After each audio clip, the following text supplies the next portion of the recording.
ಯೆಹೋವನು ಯಾವನ ಕೈ ಹಿಡಿದು ಯಾವನೆದುರಿಗೆ ಜನಾಂಗಗಳನ್ನು ತುಳಿದು ರಾಜರ ನಡುಕಟ್ಟನ್ನು ಬಿಚ್ಚಿ ಯಾವನ ಮುಂದೆ ಬಾಗಿಲು ಹೆಬ್ಬಾಗಿಲುಗಳನ್ನು ತೆರೆದು ಮುಚ್ಚಲಿಸನೋ ತಾನು ಅಭಿಷೇಕಿಸಿದ ಆ ಕೋರೇಶನಿಗೆ ಹೀಗೆನ್ನುತ್ತಾನೆ. ದೇವರು ಕೋರೇಶನನ್ನು ನೋಡಿ ಒಂದು ಮಾತನ್ನು ಹೇಳುತ್ತಾರೆ, ನಾನು ನಿನ್ನ ಮುಂದೆ ಹೋಗಿ ಎಂದು ಹೇಳುತ್ತಾರೆ. ಆನಂತರವಾಗಿ ನಿನ್ನ ಕೈ ಹಿಡಿದು ಅವನಿಗೆ ಹೀಗೆನ್ನುತ್ತಾನೆ. ಸಾಮಾನ್ಯವಾಗಿ ದೇವರು ನಮ್ಮೊಂದಿಗೆ ಬರುತ್ತಾರೆ ಎನ್ನುವುದರಲ್ಲಿ ಸಂದೇಹವಿಲ್ಲ. ಕರ್ತನನ್ನು ಇಷ್ಟೊಂದು ಸಮೀಪವಾಗಿ ಹೊಂದಿದಂಥ ಬೇರೆ ಜನರು ಇಲ್ಲ. ನಮ್ಮ ದೇವರೇ ಜೀವವುಳ್ಳ ದೇವರಾಗಿ ಇದ್ದಾರೆ. ನಮ್ಮ ದೇವರೇ ನಮ್ಮೊಂದಿಗೆ ಬರುವವರಾಗಿದ್ದಾರೆ. ಇದೆಲ್ಲ ಸತ್ಯನೇ. ಅದು ಈ ಕಾರ್ಯದ ಕುರಿತಾಗಿ ಒಬ್ಬ ಹಿರಿಯ ಸೇವಕರೊಂದಿಗೆ ಮಾತನಾಡುತ್ತಿರುವಾಗ ಅವರು ನಮಗೆ ಈ ರೀತಿಯಾಗಿ ಹೇಳಿದರು, ದೇವರು ನಮ್ಮ ಹಿಂದೆಯೂ ಇದ್ದಾರೆ, ದೇವರು ನಮ್ಮ ಮುಂದೆಯೂ ಇದ್ದಾರೆ. ನಿನ್ನ ಮುಂದೆ ಹೋಗಿ ಎಂಬುದಾಗಿ ತಾನೇ ಅಲ್ಲಿ ಬರೆಯಲ್ಪಟ್ಟಿದೆ. ಇನ್ನೊಂದು ಕಡೆಯಲ್ಲಿ ಇಸ್ರಾಯೇಲರನ್ನು ಹಿಂದೆ ಇದ್ದು ಕಾಪಾಡುವ ಆತನು ಎಂಬುದಾಗಿ ಇದೆ. ಬಲಗಡೆಯಲ್ಲೂ ಎಡಗಡೆಯಲ್ಲೂ ಇದ್ದಾರೆ, 4 ಕಡೆಯಲ್ಲೂ ಕೂಡ ಆವರಿಸಿದ್ದಾರೆ. ಆ ರೀತಿಯಾಗಿ ಅವರು ಹೇಳಿದರು. ಇದು ದೇವರು ನಮ್ಮ ಸುತ್ತಲೂ ಪಾಳೆಯವಾಗಿ ಇಳಿದು ಬಂದಿದ್ದಾರೆ ಎನ್ನುವುದಕ್ಕೆ ಇದು ಒಂದು ಕಾರಣವಾಗಿ ಇದೆ. ದೇವರು ನಮ್ಮನ್ನು ಎಲ್ಲ ಕಡೆಯಿಂದಲೂ ಕೂಡ ಕಾಪಾಡುವವರಾಗಿದ್ದಾರೆ. ಎಲ್ಲ ವಿಧದಲ್ಲೂ ಕೂಡ ದೇವರು ನಮ್ಮೊಂದಿಗೆ ಇದ್ದಾರೆ, ಅದರಲ್ಲಿ ಯಾವುದೇ ಸಂದೇಹವಿಲ್ಲ. ಆದರೆ ಒಂದೊಂದು ಕಡೆಯಲ್ಲೂ ಇರುವಾಗಲೂ ಕೂಡ ಒಂದೊಂದು ವಿಧವಾದಂಥ ಕಾರ್ಯಗಳಿದೆ. ಅದನ್ನೇ ನಾವು ನೋಡಬೇಕು. ಈಗ ಉದಾಹರಣೆಗೆ ದೇವರು ಕೋರೇಶನಿಗೆ ಹೇಳಿದಂಥ ಮಾತು ಏನೆಂದರೆ, ನಾನು ನಿನ್ನ ಮುಂದೆ ಹೋಗಿ ಒಂದಲ್ಲ 2 ಸಾರಿ ಹೇಳುತ್ತಾರೆ. ಈಗ ಈ ಕೋರೇಶನ್ ಯಾರು? ಪ್ರತ್ಯೇಕವಾಗಿ ಕೋರೇಶನ್ ಯಾರೆಂಬುದಾಗಿ ನೀವು ನೋಡುವುದಾದರೆ, ಕೋರೇಶನೊಬ್ಬ ಅನ್ಯ ಅರಸನು, ದೇವರಿಂದ ಅಭಿಷೇಕಿಸಲ್ಪಟ್ಟವನು. ಆದರೆ ಅವನೊಬ್ಬ ಅನ್ಯನು, ದೇವರನ್ನು ತಿಳಿಯದೇ ಇರುವಂಥ ಊರಿನಲ್ಲಿದ್ದವನು. ಅವನ ಬಳಿಯಲ್ಲಿ ದೇವರು ಹೇಳಿದಂಥ ಕೆಲವು ವಿಷಯಗಳಿದೆ. ನಾನು ನಿನ್ನ ಮುಂದೆ ಹೋಗುತ್ತೇನೆ, ದಿಣ್ಣೆಗಳನ್ನು ಸಮ ಮಾಡುತ್ತೇನೆ, ನಿಧಿ ನಿಕ್ಷೇಪವನ್ನು ತರುತ್ತೇನೆ, ತಾಮ್ರದ ಕದಗಳನ್ನು ಒಡೆದು ಕಬ್ಬಿಣದ ಆಗುಳುಗಳನ್ನು ಮುರಿಯುತ್ತೇನೆ. ಸಂದೇಹವೇ ಇಲ್ಲ, ಎಲ್ಲದರ ಹಿಂದೆ ಆತ್ಮಿಕವಾದ ಅರ್ಥ ಇದೆ.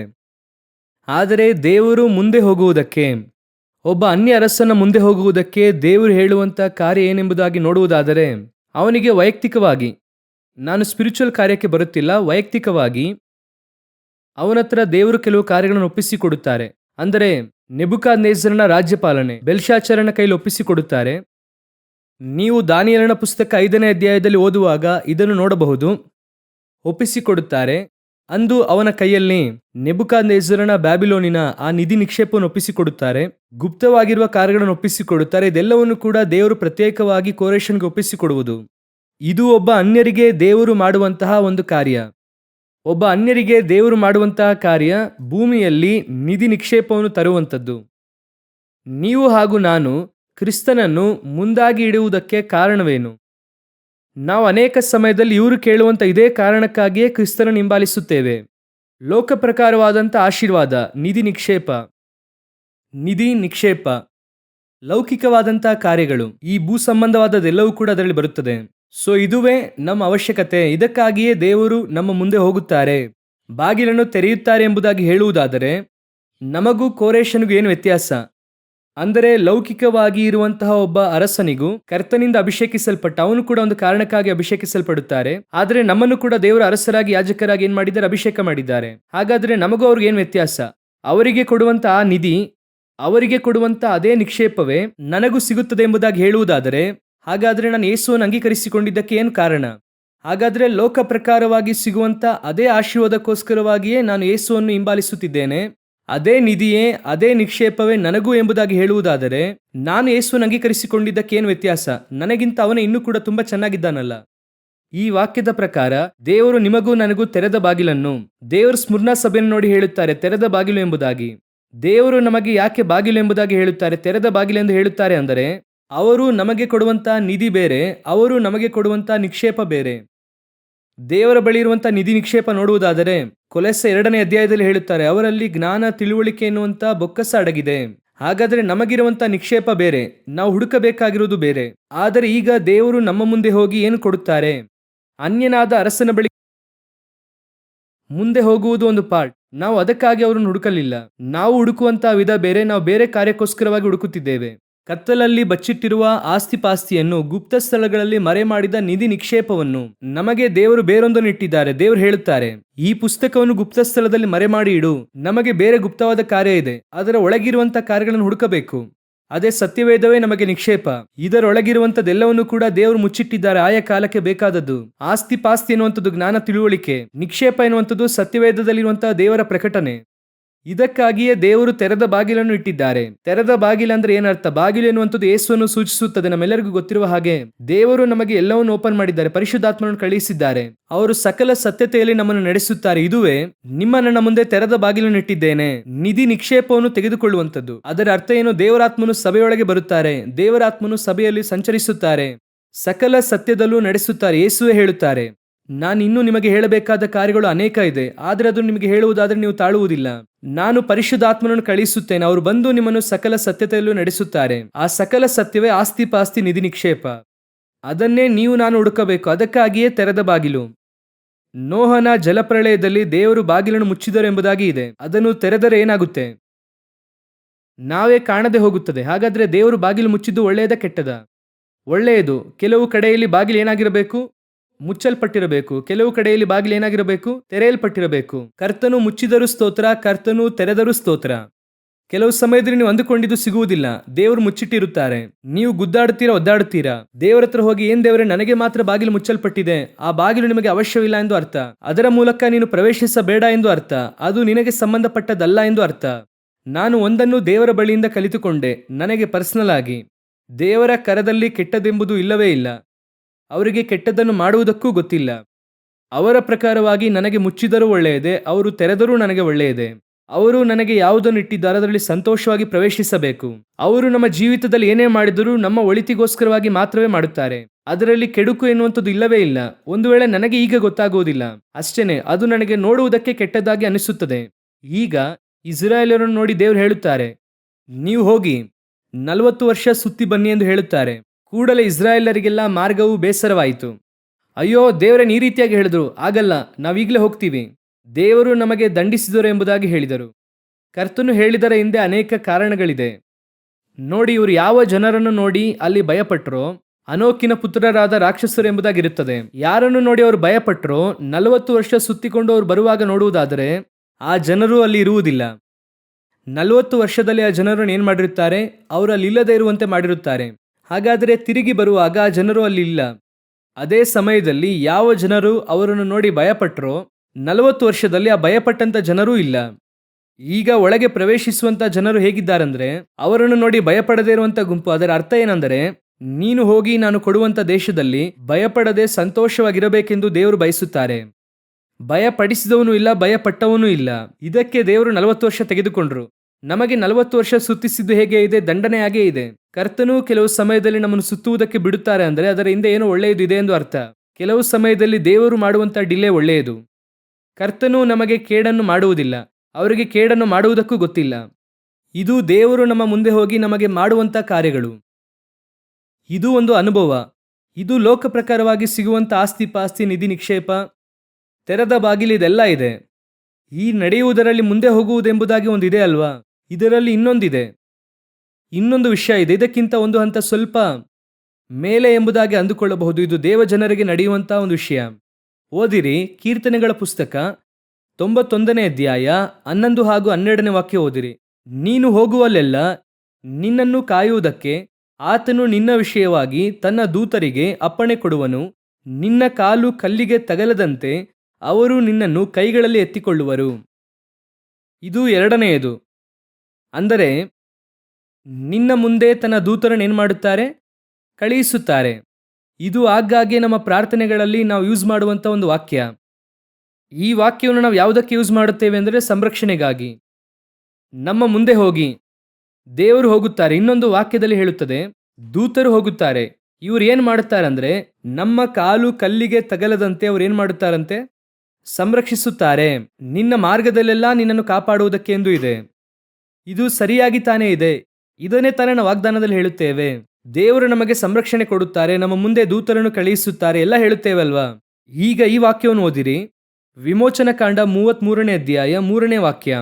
ಆದರೆ ನಾನೇ ನಿಮ್ಮ ಸಂಗಡ ಬರುವುದಿಲ್ಲ, ನೀವು ನನ್ನ ಆಜ್ಞೆಗೆ ಬೊಗ್ಗದವರಾದ್ದರಿಂದ ನಾನು ದಾರಿಯಲ್ಲೇ ನಿಮ್ಮನ್ನು ಸಂಹರಿಸೆನು ಅಂದನು.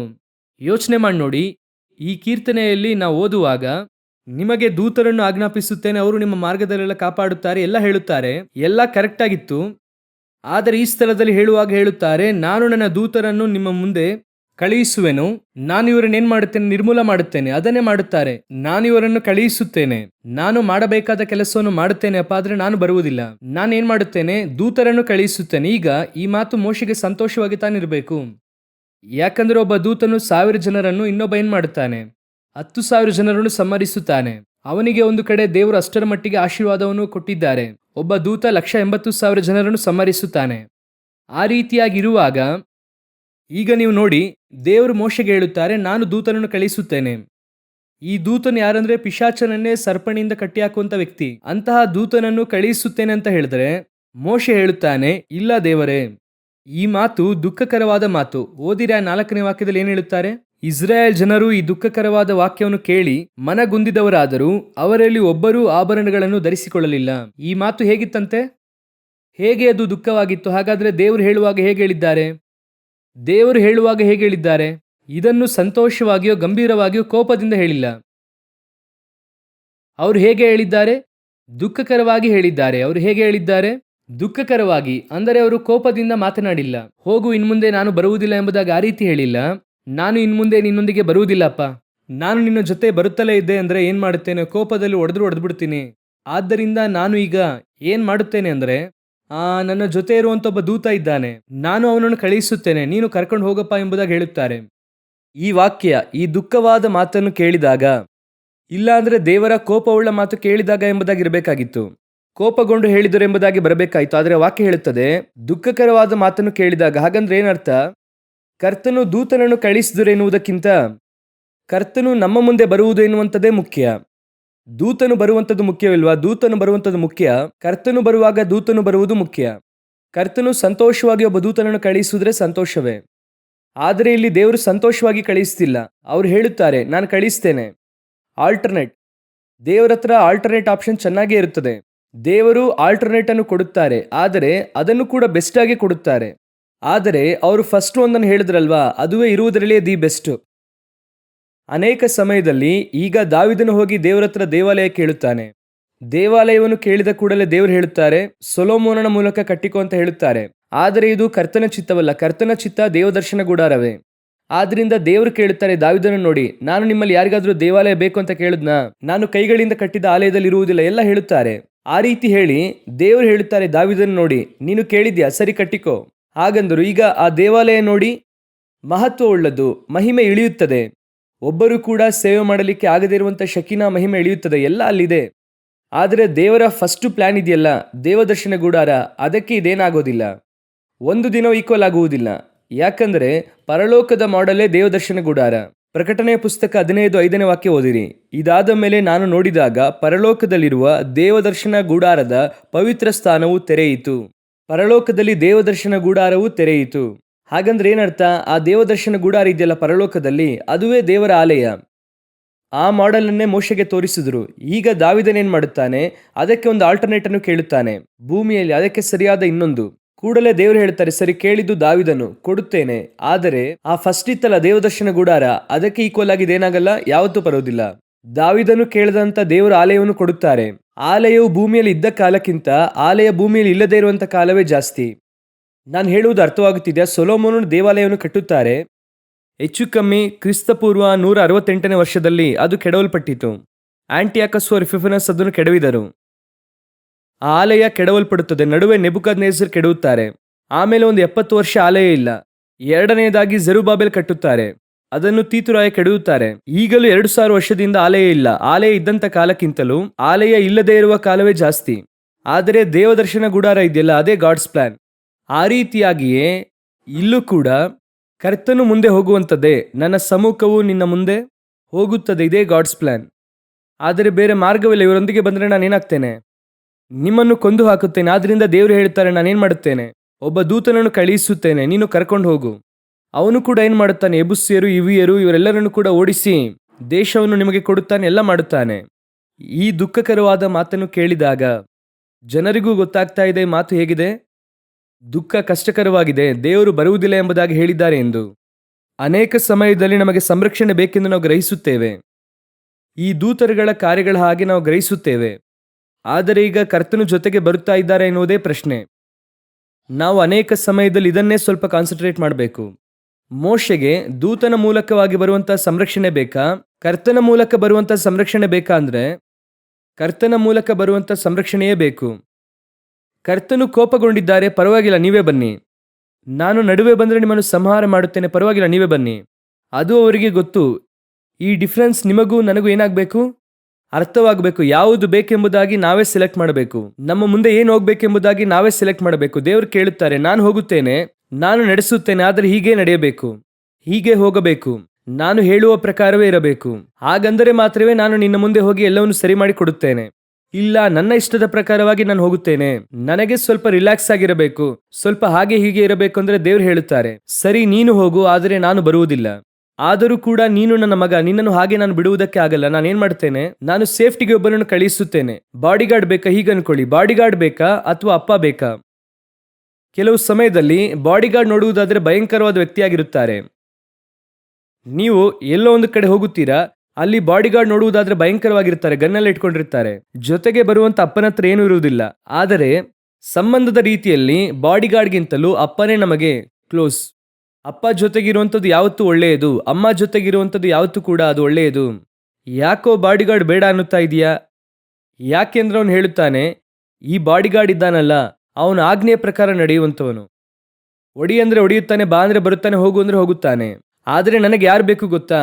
ಆಜ್ಞೆಯ ಪ್ರಕಾರವಾಗಿ ನಡೆಯುವಂಥ ಬಾಡಿಗಾರ್ಡ್ ಬೇಡ, ಆಜ್ಞೆಯನ್ನು ಕೊಡುವಂಥ ಅಪ್ಪ ಬೇಕು ಅನ್ನುತ್ತಾನೆ. ಅದೇ ನನಗೆ ಬೇಕು. ನನಗೆ ಎಸ್ತರಳ ಹತ್ರ ಬಹಳ ಇಷ್ಟವಾದ ಒಂದು ವಿಷಯ, ಒಂದಲ್ಲ ಮೂರಾವರ್ತಿ ರಾಜ ಕೇಳುತ್ತಾನೆ. ಎಸ್ತರಳು ಹೋಗಿ ಕೇಳುವಾಗ ರಾಜ ಕೇಳುತ್ತಾನೆ, ನಿನಗೇನು ಬೇಕು ಎಸ್ತರಳೆ? ರಾಜ್ಯದಲ್ಲಿ ಅರ್ಧ ಭಾಗವನ್ನು ಕೇಳಿದ್ರು ಕೂಡ ನಾನು ನಿನಗೆ ಕೊಡುತ್ತೇನೆ, ಹಾಗೆ ಹೇಳುತ್ತಾರೆ. ಒಂದಲ್ಲ ಮೂರಾವರ್ತಿ ರಾಜ ಕೇಳುತ್ತಾನೆ. ಒಂದೊಂದು ಬಾರಿಯೂ ಕೂಡ ಎಸ್ತರಳು ಏನ್ ಮಾಡುತ್ತಾಳೆ ಗೊತ್ತಾ? ಬೇಡ ಅನ್ನುತ್ತಾಳೆ. ಒಂದೊಂದು ಬಾರಿಯೂ ಕೂಡ ಬೇಡ ಅನ್ನುತ್ತಾಳೆ. ಈಗ ಯೋಚನೆ ಮಾಡಿ ನೋಡಿ, ಎಸ್ತರಳೊಂದಿಗೆ ಅನೇಕ ಹೆಣ್ಣು ಮಕ್ಕಳಿದ್ರಲ್ಲ, ಕನ್ನಿಕೆಯರಿದ್ರಲ್ಲ, ಅವರೆಲ್ಲರಿಗೂ ಕೂಡ ಎಸ್ತರಳ ಕುರಿತು ಏನು ಅನಿಸುತ್ತದೆ ಗೊತ್ತಾ? ನಮ್ಮ ಭಾಷೆಯಲ್ಲಿ ಹೇಳ್ಬೇಕಂದ್ರೆ ಹುಚ್ಚಿ. ರಾಜ ಏನು ಹೇಳುತ್ತಿದ್ದಾರೆ? ರಾಜ್ಯದಲ್ಲಿ ಅರ್ಧ ಭಾಗವನ್ನು ನಿನಗೆ ಕೊಡುತ್ತೇನೆ ಅಂತ ಹೇಳುತ್ತಿದ್ದಾರೆ. ರಾಜ ಅವತ್ತು ಆಡಳಿತ ಮಾಡಿದಂಥ ದೇಶ ಎಷ್ಟಂದ್ರೆ 127 ದೇಶ ಎಂಬುದಾಗಿ ಇದೆ. ಎಸ್ತರಳು ಒಂದರಲ್ಲಿದೆ. 127 ದೇಶಗಳಲ್ಲಿ ಹೆಚ್ಚು ಕಮ್ಮಿ ಅವರು ಅರ್ಧ ಭಾಗ ಕೊಡುತ್ತೇನೆ ಅಂತ ಹೇಳುತ್ತಾರೆ. ಹಾಗಂದ್ರೆ ಏನರ್ಥ? ಹೆಚ್ಚು ಕಮ್ಮಿ 63 ದೇಶಗಳು. 63 ದೇಶಗಳು ಎಲ್ಲಿಂದ? ಇಂಡಿಯಾದಿಂದ ಅವರು ಎಲ್ಲಿದ್ದಾರೆ? ಹಿಂದೂಸ್ತಾನ ಮೊದಲುಗೊಂಡು ಕೂಶಿನವರೆಗೂ, ಹೆಚ್ಚು ಕಮ್ಮಿ ಐಗುಪ್ತದ ತನಕ ಎಲ್ಲ ಇದೆ, ನಾನು ನಿನಗೆ ಕೊಡುತ್ತೇನೆ. ಹಾಗೆ ಹೇಳುತ್ತಾರೆ, ಅರ್ಧ ಭಾಗವನ್ನು ಕೊಡುತ್ತೇನೆ ಎಂದು. 63 ದೇಶಗಳು.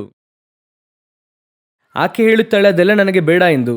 ಎಸ್ತರಳಿಗೆ ನಿಜವಾಗಲೂ ಅದರ ಮೇಲೆ ಆಸೆ ಇರಲಿಲ್ಲ. ಯಾಕೆ ಗೊತ್ತಾ? ಎಸ್ತರಳ ಉದ್ದೇಶ 63 ದೇಶಗಳಿಗೆ ನಾನು ರಾಣಿ ಆಗುವಂಥದ್ದಲ್ಲ, 127 ದೇಶಗಳಿಗೂ ನಾನು ರಾಣಿ ಆಗಬೇಕು. ರಾಜನ ಪಕ್ಕದಲ್ಲಿ ಹೋಗಿ ಕೂತ್ರೆ 127 ದೇಶಕ್ಕೂ ನಾನೇ ತಾನೇ ರಾಣಿ, ನಾನೇ ತಾನೇ ರಾಣಿ. ನೀವೇನು ಅರ್ಧ ಕೊಡೋದು? ನನ್ನ ಉದ್ದೇಶ ಅರ್ಧ ಅಲ್ಲ, ನನ್ನ ಉದ್ದೇಶ ಪೂರ್ಣವಾಗಿ ಫುಲ್. ಇವತ್ತು ಅನೇಕ ಸಮಯದಲ್ಲಿ ಇಲ್ಲೇ ನಾವು ಮಿಸ್ಟೇಕ್ ಮಾಡುತ್ತೇವೆ. ನಮಗೆ ದೇವರು ಇಟ್ಟಿರುವಂಥ ಆಶೀರ್ವಾದ ಮಹತ್ವವುಳ್ಳದ್ದು, ಅದು ಪರಲೋಕಕ್ಕೆ ಸಂಬಂಧಪಟ್ಟದ್ದು. ಭೂಮಿಯಲ್ಲೂ ಹೇಳುತ್ತೇನೆ, ನಿಮಗೆ ದೇವರೊಂದನ್ನು ಕೊಡುತ್ತಾರೆ ಅಂದರೆ ದಿ ಬೆಸ್ಟ್ ಕೊಡುತ್ತಾರೆ. ನಡುವೆ ನಾವೇನು ಮಾಡುತ್ತೇವೆ ಗೊತ್ತಾ? ಅದರಲ್ಲಿ ಒಂದು 50% ಸಿಕ್ಕಿದ್ರೂ ಸಾಕ್ರಿ, 60 ಸಿಕ್ಕಿದ್ರೂ ಕೂಡ ಸಾಕುರಿ, ಅದೇ ನಮಗೆ ಬಹಳ ಅಧಿಕಾರಿ. ನಮಗೆ ಯಾವಾಗಲೂ ನಮ್ಮ ವಿಷನ್ ಸ್ವಲ್ಪ ದೊಡ್ಡದಾಗಿರಬೇಕು. ನಾವು ಒಂದು ಕಾಲದಲ್ಲಿ ದೇವರ ಮಕ್ಕಳಾಗುವುದಕ್ಕಿಂತ ಮುಂಚೆ ಪಾಪದಲ್ಲಿ ನಾವಿದ್ದೆವು, ವಿಮೋಚಿಸಿದ್ದಾರೆ ಸತ್ಯ. ಅದೇ ಸಮಯದಲ್ಲಿ ಈಗ ನಾವು ರಾಜನ ಮಕ್ಕಳಾಗಿ ಇದ್ದೇವೆ. ಕರ್ತನು ನಮ್ಮನ್ನು ಮಾರ್ಪಡಿಸಿದ್ದಾರೆ ಅಲ್ವಾ? ಅಪ್ಪ ಎನ್ನುವಂಥ ಹಕ್ಕನ್ನು ಕೊಟ್ಟಿದ್ದಾರೆ. ಆ ಅಪ್ಪ ಎನ್ನುವಂಥ ಹಕ್ಕಿನೊಂದಿಗೆ ಯಾರ ಹತ್ರ ಹೋಗ್ಬೇಕು? ಅಪ್ಪನ ಹತ್ರ ಹೋಗ್ಬೇಕು. ನಾವು ಪಾಪಿಗಳೆನ್ನುವುದರಲ್ಲಿ ಸಂದೇಹವೇ ಇಲ್ಲ. ಕೂಡಲೇ ನಾವು ರಾಜನ ಮಕ್ಕಳು ಪಾಪಿಗಳೇ ಅಲ್ಲ, ಇಲ್ಲ. ನಾನು ರಾಜನ ಮಕ್ಕಳಾಗಿದ್ದೇನೆ, ಅಭಿಷೇಕ ಮಾಡಿದ್ದಾರೆ. ಆದ್ರೆ ಇನ್ನೂ ಕೂಡ ನನ್ನ ಒಳಗೆ ಸ್ವಲ್ಪ ಸ್ವಲ್ಪ ಏನಿದೆ, ಕೊರತೆಗಳು, ಪಾಪಗಳಿದೆ. ಅದು ಸಂಪೂರ್ಣವಾಗಿ ಮಾರ್ಪಡಬೇಕೆನ್ನುವಂತ ಭಾವನೆ ಇರಬೇಕು. ಕೆಲವರು ಹೀಗೆ ಹೋಗುತ್ತಾರೆ, ನೀನು ರಾಜನ ಮಕ್ಕಳಾಗಿದ್ದೀರಾ, ಇನ್ನು ಮುಂದೆ ಯಾರು ನಿನ್ನನ್ನು ಏನು ಮಾಡಕ್ಕಾಗಲ್ಲ, ನಿನಗೆ ಪರಲೋಕ ಕನ್ಫರ್ಮ್ ಅಂತ ಹೇಳುತ್ತಾನೆ. ಅದು ಕೂಡ ಇಲ್ಲ. ಕಡೆಯ ತನಕ ತಾಳಿಕೊಳ್ಳುವವನೇ ರಕ್ಷಣೆ ಹೊಂದುವನು. ಆದ್ದರಿಂದ ಕೇಳುವಾಗ, ಈಗ ಮೋಶೆಗೆ ಚೆನ್ನಾಗಿ ಗೊತ್ತಿದೆ ಬರುತ್ತಾ ಇರುವಂತವ್ರು ಯಾರು. ಬಹಳ ದೊಡ್ಡ ಬಾಡಿಗಾರ್ಡು. ಒಬ್ಬ ದೂತ ಹೋದರೆ ಸಾಕು, ಎಲ್ಲರ ಕತೆ ಮುಗಿಸುತ್ತಾನೆ. ಆದರೂ ಕೂಡ ಅವರಿಗೆ ಗೊತ್ತು, ಇದು ದುಃಖಕರವಾದ ಮಾತು. ನಮ್ಮ ಅಪ್ಪ ನನ್ನನ್ನು ಸಂತೋಷವಾಗಿ ಕಳುಹಿಸಿಲ್ಲ. ನಾನು ಯಾವಾಗಲೂ ಹೇಳುತ್ತೇನೆ, ನಮ್ಮ ಅಪ್ಪ ನಮ್ಮೊಂದಿಗೆ ಇದ್ರು ಅಂದ್ರೆ ಬೇರೆ ಯಾರ ಕುರಿತಾಗಿರುವಂಥ ಚಿಂತೆ ನಮಗೆ ಅವಶ್ಯವೇ ಇಲ್ಲ. ಅವರು ನಮ್ಮೊಂದಿಗೆ ಬರಬೇಕು, ಮುಂದೆ ಹೋಗಬೇಕು. ಈ ಸ್ಥಳದಲ್ಲಿ ದೂತರು ಬರುವಾಗ ನಮ್ಮ ಕಾಲು ಎಡವದಂತೆ ಕಾಪಾಡುತ್ತಾರೆ. ಎಲ್ಲವೂ ಕೂಡ ಸತ್ಯನೇ. ಆದರೆ ಆ ಕಾರ್ಯವು ಅಪ್ಪನೊಂದಿಗೆ ಇರಬೇಕು. ಅಪ್ಪ ನಾನು ಬರುವುದಿಲ್ಲ ಎಂಬುದಾಗಿ ಹೇಳಿ ಅಲ್ಲಿ ಒಬ್ಬ ದೂತ ಇದ್ದ ಅಂದರೆ ಅದು ವೇಸ್ಟ್. ಅದು ಅವಶ್ಯ ಇಲ್ಲ. ಇದು ನಿಮಗೆ ಗೊತ್ತಾಗಬೇಕು. ಸೊ ದೇವರ ಹತ್ರ ನೀವು ಕೇಳುವಾಗ ಯಾವಾಗಲೂ ಕೂಡ ದೇವರೇ ನನಗೆ ನೀವೇ ಬೇಕು. ಇದನ್ನು ಯಾವತ್ತೂ ಕೂಡ ಮರೆಯಲೇಬೇಡಿ. ದೇವರ ಹತ್ರ ಯಾವಾಗ ಕೇಳುವುದಾದ್ರೂ ಏನು ಕೇಳಬೇಕು? ದೇವರೇ ನನಗೆ ನೀನೇ ಬೇಕು. ಅದು ಬೇಡವಾ ಇದು ಬೇಡವಾ? ತನ್ನನ್ನೇ ಕೊಟ್ಟಂಥವನು ಸಮಸ್ತವನ್ನು ಕೂಡ ಕೊಡದೇ ಇರುವಂಥದ್ದು ಹೇಗೆ? ಅವರನ್ನೇ ನೀವು ಕೇಳಿದ್ರಿ ಅಂದರೆ ಬೇರೆ ಎಲ್ಲವೂ ಕೂಡ ನಿಮಗೆ ಬರುತ್ತದೆ. ಅವರೊಂದಿಗೆ ನಾನು ಹೇಳುತ್ತೇನೆ, ದಾರಿಯಲ್ಲಿ ಕಾಪಾಡುವುದಕ್ಕೆ ದೂತರು ಬರಬೇಕು. ಅದು ಹಳೆಯ ಒಡಂಬಡಿಕೆಯಲ್ಲಿ ಸತ್ಯ. ದೂತರು ಹಳೆಯ ಒಡಂಬಡಿಕೆಯಲ್ಲಿದ್ದರೆ ಹೊಸ ಒಡಂಬಡಿಕೆಯಲ್ಲಿದ್ದರೆ ಇಲ್ಲ ಅಂತ ಹೇಳ್ತಿಲ್ಲ. ಆದರೆ ಹೊಸ ಒಡಂಬಡಿಕೆಯಲ್ಲಿ ಪವಿತ್ರಾತ್ಮನೇ ನಿಮ್ಮೊಳಗೆ ಬಂದು ವಾಸ ಮಾಡುತ್ತಾರೆ. ದೇವರೇ ನಿಮ್ಮೊಳಗೆ ಇದ್ದಾರೆ. ಅದಕ್ಕಾಗಿ ನಾನು ನಿಮ್ಗೆ ಏನು ಹೇಳ್ತೇನೆ, ಯಾವಾಗಲೂ ಕೂಡ ಈ ದೂತರು ಹಾಗೆ ಈ ರೀತಿಯಾದ ಸೈತಾನಗಳು ಇದರ ಹಿಂದೆ ಹೋಗದೆ ಯಾವಾಗಲೂ ಯಾವುದರ ಹಿಂದೆ ಹೋಗಬೇಕು? ದೇವರ ಹಿಂದೆ ಹೋಗಬೇಕು. ಅಪ್ಪ ಜೊತೆಗೆ ಬನ್ನಿ, ಅಷ್ಟೇನೆ, ಬೇರೆ ಎಲ್ಲ ಮುಗಿಯಿತು. ಅಪ್ಪನೇ ಜೊತೆಗೆ ಬಂದಾಯ್ತಂದ್ರೆ ನಾನು ಹೇಳುತ್ತಿರುವಂಥದ್ದು ಒಳ್ಳೆಯ ದೂತನು, ದೇವದೂತನು. ಅವನು ಜೊತೆಗೆ ಬರುವುದಕ್ಕಿಂತಲೂ ನಮ್ಮ ಅಪ್ಪನೊಂದಿಗೆ ಬರುವಂಥದ್ದೇ ಒಳ್ಳೆಯದು. ಹಾಲೆಲೂಯ. ಯಾವಾಗಲೇ ಕೇಳುವಾಗಲೂ ಕೂಡ ಅದನ್ನು ಕೇಳಿದೆ, ದೇವರೇ ನೀವೇ ನನ್ನೊಂದಿಗೆ ಬನ್ನಿ ಅಪ್ಪ. ಅಪ್ಪ ಜೊತೆಗೆ ಬಂದರೆ ಅದು ಪ್ರತ್ಯೇಕವಾಗಿರುತ್ತದೆ. ಈಗ ಅಪ್ಪ ಜೊತೆಗೆ ಬಂದರೆ ಏನಾಗುತ್ತದೆ? ಧರ್ಮೋಪದೇಶ ಕಾಂಡ 1ನೇ ಅಧ್ಯಾಯ 31ನೇ ವಾಕ್ಯ ಓದಿರಿ. ನೀವು ಈ ಸ್ಥಳಕ್ಕೆ ಸೇರಿದ ಪರ್ಯಂತರವು ನಿಮ್ಮ ಪ್ರಯಾಣದಲ್ಲೆಲ್ಲ ಮಗನು ತಂದೆಯನ್ನು ಹೇಗೋ ಹಾಗೆಯೇ ನಿಮ್ಮ ದೇವರಾದ ಯೆಹೋವನು ನಿಮ್ಮನ್ನು ಹೊತ್ತನಲ್ಲವೇ ಎಂದು ನಿಮಗೆ ಹೇಳಿದನು. ಈಗ ನೋಡಿ, ಕೋರೇಶನ ಮುಂದೆ ಹೋದದ್ದು ಬೇರೆ. ಈಗ ಇವರ ಮುಂದೆ ಹೋಗುತ್ತಾರೆ.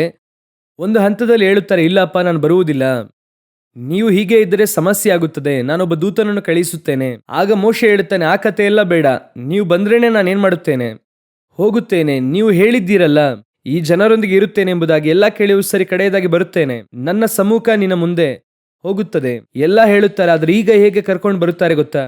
ಈಗ ಅವರು ಒಬ್ಬ ದೂತನಾಗಿಯೋ ಬೇರೆ ಯಾವ ವಿಧದಲ್ಲೂ ಬರಲಿಲ್ಲ. ವಾಕ್ಯ ಹೇಳುತ್ತದೆ, ಒಬ್ಬ ತಂದೆ ತನ್ನ ಮಗನನ್ನು ಹೊತ್ತು ನಡೆಸಿಕೊಂಡು ಹೋಗುವ ಹಾಗೆ ನಾನು ಇಲ್ಲಿಯವರೆಗೂ ಹೊತ್ತುಕೊಂಡು ಬಂದೆ.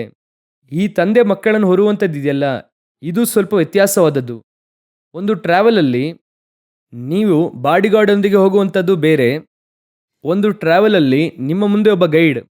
ಯಾರು? ಕೋರೇಶನಿಗೆ ಗೈಡ್. ನಾನು ನಿನ್ನ ಮುಂದೆ ಹೋಗಿ ಏನು ಮಾಡುತ್ತೇನೆ?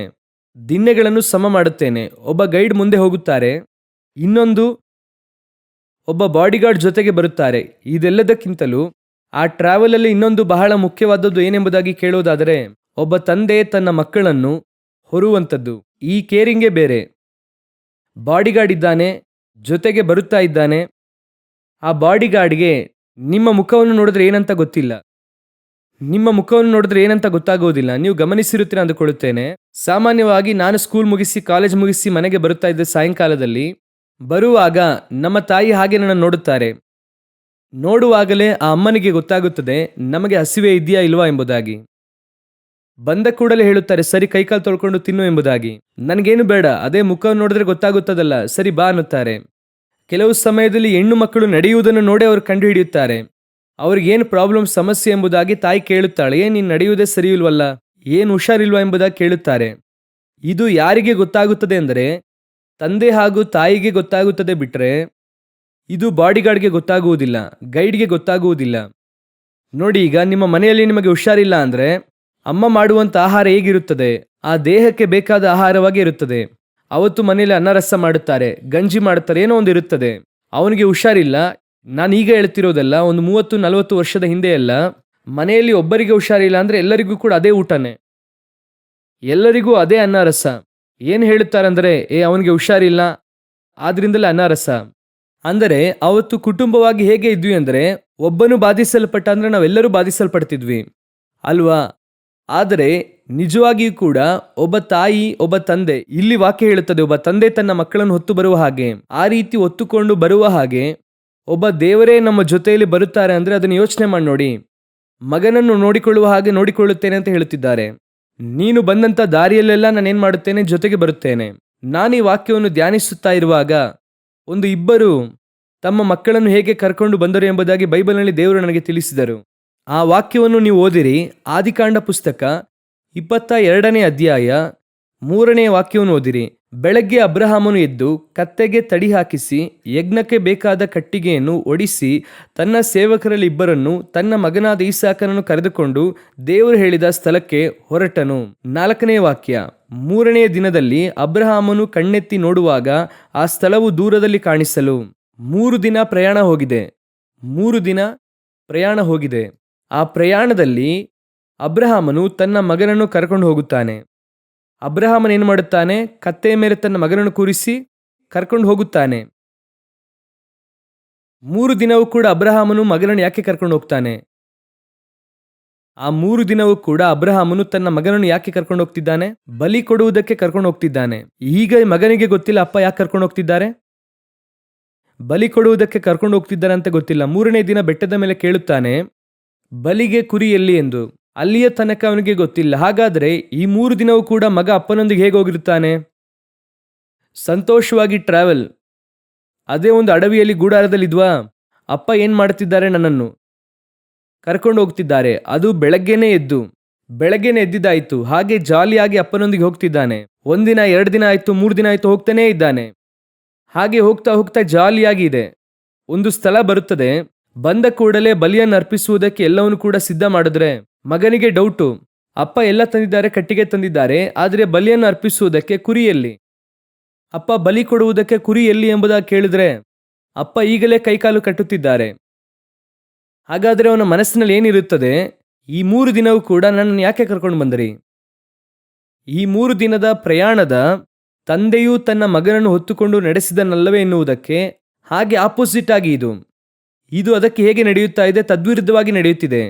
ಕೆಲವು ಸಮಯದಲ್ಲಿ ನೀವು ನಾನು ದೇವರನ್ನು ಹೀಗೆ ನೋಡುತ್ತಾ ಇದ್ದೇವೆ. ಕೆಲವು ಸಮಯದಲ್ಲಿ ದೇವರು ನಡೆಸುವಂತ ಮಾರ್ಗ ಹಾಗೆ ಇದೆ. ಕೆಲವರೆಲ್ಲ ಹೇಳುತ್ತಾರೆ, ದೇವರು ನನ್ನನ್ನು ಕರ್ಕೊಂಡು ಹೋಗಿ ಈ ರೀತಿಯಾಗಿ ಬಿಟ್ರು ರೀ, ನಾನು ನೆನೆಸಲೇ ಇಲ್ಲ, ದೇವರನ್ನೇ ನಾನು ಹುಡುಕಿದೆ, ಹೇಗೆ ನನಗೆ ಈ ರೀತಿಯಾಗಿ ಆಯಿತು? ಆಗ ದೇವರು ಹೇಳುತ್ತಾರೆ, ನೀನು ಕೈಕಾಲು ಕಟ್ಟುವ ತನಕ ಮಾತ್ರ ನೋಡ್ತಿದ್ಯಾ, ಕತ್ತಿಯನ್ನು ಮೇಲೆ ಬೀಸುವ ತನಕ ನೋಡ್ತಿದ್ಯಾ, ಆದರೆ ನಿನ್ನನ್ನು ನಾನು ಜೀವಂತವಾಗಿ ಎಬ್ಬಿಸಿ ನಿನ್ನ ಸಂತತಿಯನ್ನು ಆಶೀರ್ವದಿಸುವಂಥದ್ದು ಇನ್ನು ಮುಂದೆ ನೀನು ನೋಡಲಿದ್ದೀಯಾ. ನಿನ್ನ ತಂದೆ ನಿನ್ನನ್ನು ಹೊತ್ತುಕೊಂಡು ಬಂದದ್ದು ನಿನ್ನನ್ನು ಬಲಿಯಾಗಿ ಅರ್ಪಿಸುವುದಕ್ಕಾಗಿ ಅಲ್ಲ. ಆದ್ದರಿಂದ ಅಬ್ರಹಾಮನು ಸ್ಪಷ್ಟವಾಗಿ ಹೇಳುತ್ತಾರೆ, ನಾನು ನನ್ನ ಮಗನು ಹಿಂತಿರುಗಿ ಬರುತ್ತೇವೆ, ಕನ್ಫರ್ಮ್ ಆಗಿ ಬರುತ್ತೇವೆ. ಇಲ್ಲಾರಿ ಬಲಿ ಕೇಳಿದ್ದಾರೆ, ಹಿಂತಿರುಗಿ ಹೇಗೆ ಬರುತ್ತೀರಾ? ಅಯ್ಯೋ, ಅವರು ಬಲಿ ಕೇಳಿದ್ದು ಸತ್ಯ, ನಾನು ಕೊಡುವುದಕ್ಕೆ ಬಂದದ್ದು ಸತ್ಯ, ಆದರೆ ಅವರು ಹೇಳಿದ್ದಾರೆ ಈಸಾಕನ ಮೂಲಕವಾಗಿ ನಿನ್ನ ಸಂತತಿಯು ಹರಡುತ್ತದೆ ಎಂಬುದಾಗಿ. ನನಗೆ ಅವರು ಕರೆದುಕೊಂಡು ಬರುವುದಕ್ಕೆ ಹೇಳಿದ್ದು, ಬಲಿಯನ್ನು ಕೊಡುವುದಕ್ಕೆ ಹೇಳಿದ್ದು, ಇದೆಲ್ಲ ಎರಡನೆಯದು. ನನಗೆ ಒಂದು ವಾಗ್ದಾನ ಮಾಡಿದ್ದಾರಲ್ಲ, ಆ ವಾಗ್ದಾನವೇ ಮೇನ್. ಇವನು ಸತ್ತರೂ ಕೂಡ ಅವನನ್ನು ಜೀವಂತವಾಗಿ ಎಬ್ಬಿಸುವುದಕ್ಕೆ ಅವರು ಶಕ್ತರಾಗಿದ್ದಾರೆ. ನಾನು ಬಲಿ ಕೊಡುವುದಕ್ಕೆ ಹೋಗುತ್ತೇನೆ, ದೇವರು ಜೀವಂತವಾಗಿ ಎಬ್ಬಿಸುತ್ತಾರೆ, ನಾನು ತಿರುಗಿ ಬರುವಾಗ ನನ್ನ ಮಗನೊಂದಿಗೆ ಬರುತ್ತೇನೆ. ಇದುವೇ ತಂದೆಗೆ ಇದ್ದಂತಹ ಕಾನ್ಫಿಡೆಂಟ್. ಈ 3 ದಿನವೂ ಕೂಡ ಅಬ್ರಹಾಮನಿಗೆ ಇದೇ ಕಾನ್ಫಿಡೆಂಟ್. 3 ದಿನವೂ ಕೂಡ ಅಬ್ರಹಾಮನಿಗಿದೆ. ಅಬ್ರಹಾಮನ ಪ್ರಕಾರವಾಗಿ ಕೆಲಸಗಾರರಿಗೆ ಹೇಳುವಾಗ ಮಗನೊಂದಿಗೆ ಬರುತ್ತೇನೆಂಬುದಾಗಿ ಕೆಲಸಗಾರನಿಗೆ ಹೇಳಿದ್ದಲ್ಲ, ಅವನು ಮನೆಯಿಂದ ಹೊರಡುವಾಗಲೂ ಕೂಡ ಸಾರಳಿಗೆ ಅದೇ ಹೇಳಿರುತ್ತಾನೆ, ಎಲ್ರಿ ಹೋಗುತ್ತಾ ಇದ್ದೀರಾ? ಮಗನನ್ನು ಕರ್ಕೊಂಡು ಮೋರಿಯಾ ಬೆಟ್ಟಕ್ಕೆ ಹೋಗಿ ಬರುತ್ತೇನೆ ಅಮ್ಮ. ಮಗ ಹುಷಾರಾಗಿ ನಾನು ಕರ್ಕೊಂಡು ಬರುತ್ತೇನೆ. ಆ ರೀತಿಯಾಗಿರುವಾಗ ಅವರು ಕನ್ಫರ್ಮ್ ಆಗಿ ಸಾರಾಳಿಗೆ ಆಗಿರಬಹುದು, ಯಾರಿಗೆ ಆಗಿರಬಹುದು, ಅವ್ರು ಹೇಳುವಂತ ಮಾತೇನಾಗಿದೆ? ಮತ್ತೆ ಖಂಡಿತ ಕರ್ಕೊಂಡು ಬರುತ್ತೇನೆ. ಆದರೆ ಒಳಗೆ ಅವನಿಗೆ ಗೊತ್ತು, ನೀನೇನ್ ಮಾಡುತ್ತೇನೆ? ಬಲಿ ಕೊಡುತ್ತೇನೆ. ಬಲಿಯನ್ನು ಕೊಡುವುದು ಸತ್ಯ, ಹಿಂತಿರುಗಿ ಬರುವಂಥದ್ದು ಸತ್ಯ. ನಿನ್ನ ತಂದೆ ನಿನ್ನನ್ನು ಹೊತ್ತುಕೊಂಡು ಬಂದದ್ದು ಯಾಕೆ ಗೊತ್ತಾ? ಕನ್ಫರ್ಮ್ ಆಗಿ ಸಾಯಿಸುವುದಕ್ಕಾಗಿ ಅಲ್ಲ. ಅಲ್ಲಿ ನಡೆಸುವಾಗ ಮಾರ್ಗ ಸ್ವಲ್ಪ ಕಠಿಣವಾಗಿರಬಹುದು, ಆದ್ದರಿಂದ ಮಾತನ್ನು ಹೇಳುತ್ತಾರೆ, ನೀನು ನಡೆದುಕೊಂಡು ಬಂದಂಥ ಎಲ್ಲಾ ಸ್ಥಳದಲ್ಲೂ ಆ ಮಾರ್ಗದಲ್ಲಿ ಏನಿದೆ ಗೊತ್ತಾ? ಕೆಂಪು ಸಮುದ್ರ ಇದೆ, ಆ ಮಾರ್ಗದಲ್ಲಿ ಅಡವಿ ಇದೆ, ಆ ಮಾರ್ಗದಲ್ಲಿ ಕೆಲವು ಸಮಯದಲ್ಲಿ ಊಟ ಇಲ್ಲದೆ ಇರುವಂತ ಪರಿಸ್ಥಿತಿ ಇದೆ, ಕೆಲವು ಸಮಯದಲ್ಲಿ ನೀರಿಲ್ಲದೆ ಇರುವಂತ ಪರಿಸ್ಥಿತಿ ಬರುತ್ತದೆ, ಕೆಲವು ಸಮಯದಲ್ಲಿ ಸಮಸ್ಯೆಗಳು ಬರುತ್ತದೆ. ಆದರೆ ದೇವರು ಹೇಳುತ್ತಾರೆ, ಎಲ್ಲಾ ವಿಧದಲ್ಲೂ ಕೂಡ ನಿನ್ನನ್ನು ಹೊತ್ತುಕೊಂಡು ಬಂದೆ. ಕೆಂಪು ಸಮುದ್ರ ನಿನ್ನನ್ನು ಅಳಿಸುವುದಕ್ಕಾಗಿ ಅಲ್ಲ, ನಿನಗೋಸ್ಕರ ವಿಭಾಗಿಸುವುದಕ್ಕೆ. ಅರಣ್ಯ ನಿನ್ನನ್ನು ಅಳಿಸಿ ಹಾಕಲಿಲ್ಲ, ಅರಣ್ಯದಲ್ಲೇ ಮೇಘಸ್ತಂಭವನ್ನು ಕೊಟ್ಟರು. ಹಸಿವು ನಿನ್ನನ್ನು ಸಾಯಿಸಲಿಲ್ಲ, ಮನ್ನವನ್ನು ಕೊಟ್ಟರು. ದಾಹ ನಿನ್ನನ್ನು ಸಾಯಿಸಲಿಲ್ಲ, ನೀರನ್ನು ಕೊಟ್ಟರು. ನೀನು ಹಾದು ಬಂದಂತ ಮಾರ್ಗ ಕಠಿಣ, ಆದರೆ ಯಾವುದರಲ್ಲಿ ನಿನ್ನನ್ನು ಸಾಯುವಂತೆ ಮಾಡಿದ್ದಾರೆ ಅದನ್ನು ಹೇಳು. ಎಲ್ಲಿ ನಿನ್ನನ್ನು ಕೈ ಬಿಟ್ಟರು ಅದನ್ನು ಮಾತ್ರ ಹೇಳು. ನೀನು ನಡೆದು ಬಂದಂತ ಮಾರ್ಗವನ್ನೇ ಹೇಳುತ್ತಾ ಇದೀಯಾ.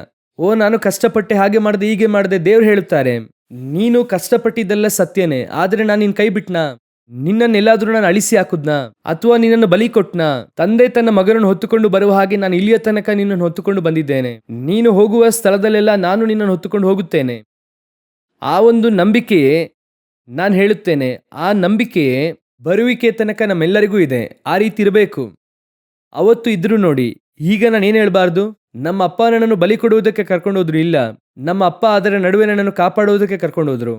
ನಡೆಸಿದಂಥ ಮಾರ್ಗ ಕಠಿಣ. ನಾನು ಹೇಳುತ್ತೇನೆ, ಯೇಸು ಕ್ರಿಸ್ತನನ್ನು ಉಪದ್ರವದ ನಡುವೆ ನೀವು ತಿಳ್ಕೊಳ್ಳಲು ಸಾಧ್ಯ. ಅಲ್ಲಿಯೇ ಅವರ ಕರ ಹೇಗೆ ಕೆಲಸ ಮಾಡುತ್ತದೆ ಎಂಬುದಾಗಿ ನೀವು ನೋಡುತ್ತೀರಾ. ಆಹಾರವೇ ಬರದೇ ಇರುವಂತಹ ಸ್ಥಳದಲ್ಲಿ ಹೇಗೆ ಬರುತ್ತದೆ ಎಂಬುದಾಗಿ ನೀವು ನೋಡಬೇಕು. ಎಲ್ಲರಿಗೂ ಊಟ ಬರುವಂತಹ ಸ್ಥಳದಲ್ಲಿ ನೀನು ಕೂಡ ಸಂಪಾದನೆ ಮಾಡಿ 5 ಸ್ಟಾರ್ ಹೋಟೆಲ್ ತಿನ್ನುವುದೇನುವಂಥದ್ದು ನಾರ್ಮಲ್. ಇನ್ನ ಹಾಗೆ ಎಲ್ಲರೂ ತಿನ್ನುತ್ತಾರೆ. ಆದರೆ ಅರಣ್ಯದಲ್ಲಿ ಮನ್ನಾವನ್ನು ಅವರಿಂದ ಕರೆಯಲ್ಪಟ್ಟವರು ಮಾತ್ರ ತಿನ್ನುತ್ತಾರೆ. ಬೇರೆ ಯಾರು ಕೂಡ ತಿನ್ನುವುದಿಲ್ಲ. ಅದು ದೇವರು ನಿನಗೂ ನನಗೂ ಇಟ್ಟಿರುವಂಥದ್ದು. ನೀವೇನು ಆಸೆ ಪಡುತ್ತಾ ಇದ್ದೀರಾ? ಎಲ್ಲರ ಹಾಗೆ ನಾನು ಕೂಡ ಕೂತು 5 ಸ್ಟಾರ್ ಹೋಟೆಲ್ ಜಾಲಿಯಾಗಿ ತಿನ್ಬೇಕು. ನೀನು 10ರಲ್ಲಿ 11 ಲೆಕ್ಕದಲ್ಲೇ ಇರೋದಿಲ್ಲ, ಲಿಸ್ಟಲ್ಲೇ ಇರೋದಿಲ್ಲ. ನೀನು ಎಲ್ಲರೊಂದಿಗೆ ಸೇರಿ ಸತ್ತು ಹೋಗುತ್ತೀಯ. ಆದರೆ ಅರಣ್ಯದಲ್ಲಿ ಒಬ್ಬ ತಿನ್ನುತ್ತಾನೆ ಅಲ್ವಾ, ಅವನೇ ಲಿಸ್ಟಲ್ಲಿ ಬರುತ್ತಾನೆ. ಅವನೇ ಪ್ರತ್ಯೇಕವಾಗಿ ಬರುತ್ತಾನೆ. ದೇವರು ಆ ಮಾರ್ಗದಲ್ಲಿ ಯಾಕೆ ನಡೆಸುತ್ತಾರೆ? ತಂದೆಯು ತನ್ನ ಮಕ್ಕಳನ್ನು ಹೊತ್ತುಕೊಂಡು ನಡೆಸುವ ಹಾಗೆ. ಅಬ್ರಹಾಮನು ತನ್ನ ಮಗನನ್ನು ಕರ್ಕೊಂಡು ಹೋಗುವಾಗ ಅವನ ಮಗ ಅಂದುಕೊಂಡಿರುತ್ತಾನೆ, ಅಪ್ಪ ಜಾಲಿಯಾಗಿ ಕರ್ಕೊಂಡು ಹೋಗ್ತಿದ್ದಾರೆ. ಕತ್ತಿ ಮೇಲೆತ್ತುವಾಗ ಅಂದುಕೊಳ್ಳುತ್ತಾನೆ, ಅಯ್ಯೋ ಅಪ್ಪ ಕತ್ತರಿಸೋಕೆ ನೋಡ್ತಿದ್ದಾರೆ. ಆದರೆ ಅಪ್ಪನಿಗೆ ಚೆನ್ನಾಗಿ ಗೊತ್ತು, ನಾನು ಯಾವಾಗಲೇ ಕರ್ಕೊಂಡೋದ್ರು ಕೂಡ ಕತ್ತರಿಸುವುದಕ್ಕೆ ಕರ್ಕೊಂಡೋದ್ರು, ಬಲಿಯನ್ನು ಅರ್ಪಿಸುವುದಕ್ಕೆ ಕರ್ಕೊಂಡೋದ್ರು. ನನಗೆ ಒಂದು ಗೊತ್ತು, ನೀನು ಜೀವಂತವಾಗಿ ಹಿಂತಿರುಗಿ ಬರುತ್ತೀಯ. ಅದು ಅಬ್ರಹಾಮನಿಗೆ ಗೊತ್ತು ಎನ್ನುವುದನ್ನು ನೀವು ಹೇಗೆ ಕಂಡುಹಿಡಿಯಬಹುದು ಅಂದರೆ, ಇಷ್ಮಾಯೇಲನನ್ನು ಕಳುಹಿಸುತ್ತಾರೆ. ಆದಿಕಾಂಡ ಪುಸ್ತಕ 21ನೇ ಅಧ್ಯಾಯ 11ನೇ ವಾಕ್ಯ. ಮಗನ ದೆಸೆಯಿಂದ ಈ ಮಾತು ಅಬ್ರಹಾಮನಿಗೆ ಬಹು ದುಃಖವನ್ನು ಹುಟ್ಟಿಸಿತು. ಈಗ ಯೋಚನೆ ಮಾಡಿ ನೋಡಿ, ಕಳುಹಿಸಿಬಿಡು ಅಂತ ಹೇಳಿದ್ರು. ನೀನು ಅರಣ್ಯಕ್ಕೆ ಏನ್ ಮಾಡು? ಕಳುಹಿಸಿ ಬಿಡು. ಇದುವೇ ಅವನಿಗೆ ದುಃಖಕರವಾಗಿ ಇತ್ತು ಅಂದರೆ, ಮಗನನ್ನು ದೇವರು ಕೇಳುತ್ತಾ ಇದ್ದಾರೆ, ಕತ್ತರಿಸು, ಬಲಿಯಾಗಿ ಕೊಡು ಅಂತ ಹೇಳುವುದಾದರೆ ಈ ಕಾರ್ಯ ಅಬ್ರಹಾಮನಿಗೆ ಹೇಗಿರುತ್ತದೆ? ಅದಿನ್ನೂ ಬಹಳ ದುಃಖಕರವಾಗಿರುತ್ತದೆ. ಇದೇ ಬಹಳ ದುಃಖ ಅಂದರೆ ಇದಕ್ಕಿಂತ ದುಃಖಕರವಾಗಿರಬೇಕು. ಆದರೆ ವಾಕ್ಯ ಹೇಳುತ್ತದೆ ಅವನಿಗೆ ದುಃಖವೇ ಇಲ್ಲ. ಅವನೇನು ಮಾಡುತ್ತಾನಂದ್ರೆ, ಬೆಳಗ್ಗೆನೇ ಎದ್ದು ಮಗನನ್ನು ಕರ್ಕೊಂಡು, ಬಾರೋ ಹೋಗೋಣ, ಇಲ್ಲಪ್ಪ ಹೋಗಿ ಬರೋಣ ಬಾ. ಕೆಲಸಗಾರರು ಕೇಳುತ್ತಾರೆ, ಎಲ್ಲಿ ಹೋಗ್ತಿದ್ದೀರಾ? ಮೇಲೆ ಹೋಗಿ ಬರುತ್ತೇವೆ. ಮಗ ಕೇಳುತ್ತಾನೆ, ಯಾಕಪ್ಪ? ನಿನ್ನನ್ನು ಬಲಿ ಕೊಡುವುದಕ್ಕೆ ಬಂದೆ. ಹೋಗಿ ಬರೋಣ ಅಂದ್ವಿ, ಹೋಗಿ ಬರೋಣ ಕಣೋ. ಬರೋಣ. ಏನಪ್ಪ ಈಗ ಕತ್ತರಿಸ್ತಾ ಇದ್ದೀರಾ? ಹೋಗಿ ಬರೋಣ ಕಣೋ. ಕೈಕಾಲು ಕಟ್ತಾ ಇದ್ದೀರಾ, ಮತ್ತೆ ಹೋಗೋಣ ಅನ್ನುತ್ತಿದ್ದೀರಾ? ಬರೋಣ ಕಣೋ. ಅಪ್ಪ ನನಗೆ ಅರ್ಥ ಆಗ್ತಿಲ್ಲ. ನನಗೆ ಅರ್ಥ ಆಗ್ತಿದೆ ಕಣೋ, ನಿನಗೆ ಅರ್ಥ ಆಗೋದಿಲ್ಲ. ಕೆಲವು ಸಮಯದಲ್ಲಿ ದೇವರು ಹೇಳುವಂತ ಕಾರ್ಯವು ನಮಗೆ ಅರ್ಥವಾಗುವುದಿಲ್ಲ. ಆದರೆ ದೇವರಿಗೆ ತಿಳಿದಿದೆ ಏನಂತ. ನಮಗೆ ತಿಳಿಯಬೇಕೆನ್ನುವಂತ ಅವಶ್ಯಕತೆನೂ ಇಲ್ಲ. ಕತ್ತಿ ಮೇಲೆತ್ತಿದ್ದಾಯಿತು, ಈಸಾಕನ ಅಂದುಕೊಂಡ ಕತೆ ಮುಗಿಯಿತಂತ. ಇದಕ್ಕಾಗಿ ತಂದೆ ಹೊತ್ತುಕೊಂಡು ಬರುವ ಹಾಗೆ ಹೊತ್ಕೊಂಡು ಬಂದ್ರೋ? ನನ್ನನ್ನು ಕತ್ತರಿಸುವುದಕ್ಕಾಗಿ ಕರ್ಕೊಂಡು ಬಂದ್ರ? ಈ ಸಮಸ್ಯೆಗಾಗಿ ಕರ್ಕೊಂಡು ಬಂದ್ರ? ಈ ಉಪದ್ರವದಲ್ಲಿ ಬಿಡುವುದಕ್ಕಾಗಿ ಕರ್ಕೊಂಡು ಬಂದ್ರ? ನೀವು ಕೂಡ ಅನೇಕ ಸಮಯದಲ್ಲಿ ಕೇಳಿರುತ್ತೀರಾ. ದೇವರು ಹೇಳುತ್ತಾರೆ, ಇಲ್ಲ, ಕತ್ತಿ ಮೇಲೆತ್ತುವ ತನಕ ನೀನು ತಾಳ್ಮೆಯಿಂದ ಇರು. ಒಂದು ದಿನ ಬರುತ್ತದೆ, ಅಷ್ಟೇನೆ, ವಿಷಯ ಮುಗಿಯಿತು. ಒಂದು ದಿನವೂ ಕೂಡ ದೇವರು ನಿಮ್ಮನ್ನು ನನ್ನನ್ನು ಸಾಯುವಂತೆ ಮಾಡುವುದಿಲ್ಲ. ಕರ್ತನು ಹೊತ್ತುಕೊಂಡು ಹೋಗುತ್ತಾರೆ, ಉಪದ್ರವದ ಮಾರ್ಗದಲ್ಲೇ ನಡೆಸುತ್ತಾರೆ. ಆದರೆ ಒಂದು ದಿನವೂ ಕೂಡ ಬಿಡುವುದಿಲ್ಲ. ಈಗ ಅಬ್ರಹಾಮನು ಸಾಯುವಾಗ ವಾಕ್ಯ ಹೇಳುತ್ತದೆ, ಇಷ್ಮಾಯೇಲನು ಈಸಾಕನು. ಅದು ನನಗೆ ಬಹಳ ಇಷ್ಟವಾದ ವಾಕ್ಯ. ಆದಿಕಾಂಡ ಪುಸ್ತಕ 25ನೇ ಅಧ್ಯಾಯ 9ನೇ ವಾಕ್ಯವನ್ನು ಓದಿರಿ. ಅವನ ಮಕ್ಕಳಾದ ಈಸಾಕ್, ಇಷ್ಮಾಯೇಲರು ಇತ್ತಿಯನಾದ ಚೋಹಾರನ ಮಗ ಎಫ್ರೋನನ ಭೂಮಿಯಲ್ಲಿರುವ ಮಕ್ಬೇಲಾದ ಗವಿಯಲ್ಲಿ ಅವನಿಗೆ ಸಮಾಧಿ ಮಾಡಿದರು. ಇದೇ ಮುಖ್ಯ, ಚೆನ್ನಾಗಿ ಗಮನಿಸಿರಿ. ಒಬ್ಬ ಆಚೆ ಓಡಿಸಲ್ಪಟ್ಟವನು. ಅವನ ದೃಷ್ಟಿಯಲ್ಲಿ ನಮ್ಮ ಅಪ್ಪ ನನ್ನನ್ನು, ನನ್ನ ಅಮ್ಮನನ್ನು ಏನ್ ಮಾಡಿದ್ದಾರೆ? ಅಪ್ಪ ನಮ್ಮಿಬ್ಬರನ್ನು ಏನ್ ಮಾಡಿದ್ದಾರೆ? ಆಚೆ ಓಡಿಸಿದ್ದಾರೆ. ಇನ್ನೊಬ್ಬನ ದೃಷ್ಟಿಯಲ್ಲಿ ಅಪ್ಪ ಏನ್ ಮಾಡಿದ್ದಾರೆ? ನನ್ನನ್ನು ಕತ್ತರಿಸುವುದಕ್ಕೆ ಹೋಗಿದ್ದಾರೆ. ಇಬ್ಬರಿಗೂ ಕೂಡ ಅಪ್ಪ ಅಂದ್ರೆ ಅಷ್ಟೊಂದು ಹಗೆತನ. ಏನಿದು, ನಮ್ಮ ಅಪ್ಪ ಒಂದು ಕಾಲದಲ್ಲಿ ನಮ್ಮನ್ನು ಹೀಗೆ ಮಾಡಿದ್ರು, ಇನ್ನೇ ಅವರು ನಮಗೆ ಅವಶ್ಯವಿಲ್ಲ, ಆ ರೀತಿಯಾಗಿ. ಆದರೆ ವಾಕ್ಯ ಹೇಳುತ್ತದೆ, ಇಬ್ಬರು ಕೂಡ ಬಂದು ಅವನನ್ನು ಸಮಾಧಿ ಮಾಡಿದರು. ಆಚೆ ಓಡಿಸಲ್ಪಟ್ಟವನು ಕೂಡ ಬಂದು ಸಮಾಧಿ ಮಾಡಿದನು, ಬಲಿಯಾಗಬೇಕಾದವನು ಕೂಡ ಬಂದು ಸಮಾಧಿ ಮಾಡಿದನು. ಯಾಕೆ ಗೊತ್ತಾ? ಒಂದು ದಿನ ಅಬ್ರಹಾಮನು ಬಹಳ ವಯಸ್ಸಾದವನಾಗಿ ಸತ್ತು ಹೋದ. ಆಗಲೇ ಇವರೆಲ್ಲರಿಗೂ ಕೂಡ ಗೊತ್ತಾಗುತ್ತದೆ, ಇದುವರೆಗೂ ಅಬ್ರಹಾಮನು ಮಾಡಿದಂಥದ್ದೆಲ್ಲವೂ ಕೂಡ ಕರ್ತನ ಚಿತ್ತಾನುಸಾರವಾಗಿ ಮಾಡಿದನು. ನಮ್ಮ ಅಪ್ಪ ನಮಗೆ ಇಟ್ಟಿರುವಂಥದ್ದೆಲ್ಲವೂ ಕೂಡ ಆಶೀರ್ವಾದವೇ. ಅವತ್ತು ನಮ್ಮ ದೃಷ್ಟಿಯಲ್ಲಿ ಅದು ತಪ್ಪಾಗಿ ಇತ್ತು. ಆದ್ರೆ ಇವತ್ತು ನನಗೆ ಗೊತ್ತಾಗ್ತಾ ಇದೆ, ಅವತ್ತು ನಮ್ಮ ಅಪ್ಪ ಮಾಡಿದ್ದು ನನ್ನ ದೃಷ್ಟಿಯಲ್ಲಿ ತಪ್ಪಾಗಿ ಇತ್ತು. ಇವತ್ತು ನನಗೆ ಗೊತ್ತಾಗ್ತಾ ಇದೆ, ನಮ್ಮ ಅಪ್ಪ ಮಾಡಿದ್ದು ಸರಿ, ನಮ್ಮಪ್ಪ ನಡೆಸಿಕೊಂಡು ಬಂದದ್ದು ಸರಿ. ಒಂದು ದಿನ ನೀವು ನೆನೆಸುತ್ತೀರಾ, ದೇವರು ನಿಮ್ಮನ್ನು ನಡೆಸಿಕೊಂಡು ಬಂದಂತಹ ಮಾರ್ಗ ನಿಮ್ಮನ್ನು ನಾಶ ಮಾಡುವುದಕ್ಕಾಗಿ ಅಲ್ಲ, ನಿಮ್ಮನ್ನು ಆಶೀರ್ವದಿಸುವುದಕ್ಕಾಗಿ. ದಾಟಿ ಬರುವಂಥ ರೂಟನ್ನು ಇಟ್ಟು ಡಿಸೈಡ್ ಮಾಡಬೇಡಿ. ಅನೇಕ ಸಮಯದಲ್ಲಿ ದೇವರು ನಡೆಸಿಕೊಂಡು ಬರುವಂಥ ಮಾರ್ಗ ಕಠಿಣವಾಗಿರುತ್ತದೆ. ನಾವು ದುಃಖಕರವಾಗಿಯೇ ದಾಟಿ ಹೋಗುತ್ತೇವೆ. ಈ ಕಾರ್ಯ ನನಗೆ ದುಃಖಕರವಾಗಿತ್ತು, ಆದರೆ ಅಂತ್ಯವು ಸಂಪೂರ್ಣವಾಗಿ ಇತ್ತು. ಒಂದನ್ನು ಮಾತ್ರ ನಾನು ಸ್ಪಷ್ಟವಾಗಿ ಹೇಳುತ್ತೇನೆ, ನಿನ್ನ ದೇವರಾಗಿರುವ ಕರ್ತನ ಕರದಲ್ಲಿ ಕೇಡೆನ್ನುವಂಥದ್ದು ಇಲ್ಲವೇ ಇಲ್ಲ. ಅವರು ನಡೆಸಿಕೊಂಡು ಹೋಗುವಂಥ ಎಲ್ಲಾ ಮಾರ್ಗವೂ ಕೂಡ ಆಶೀರ್ವಾದಕರವಾದ ಮಾರ್ಗ. ಎಲ್ಲವೂ ಆಶೀರ್ವಾದ. ಅವರು ಕತ್ತಿ ಮೇಲೆ ಬೀಸಿದ್ರು ಆಶೀರ್ವಾದ. ಒಂದು ತತ್ತಿ ನೀರನ್ನು ಕೊಟ್ಟು ತಳ್ಳಿದ್ರು ಆಶೀರ್ವಾದ.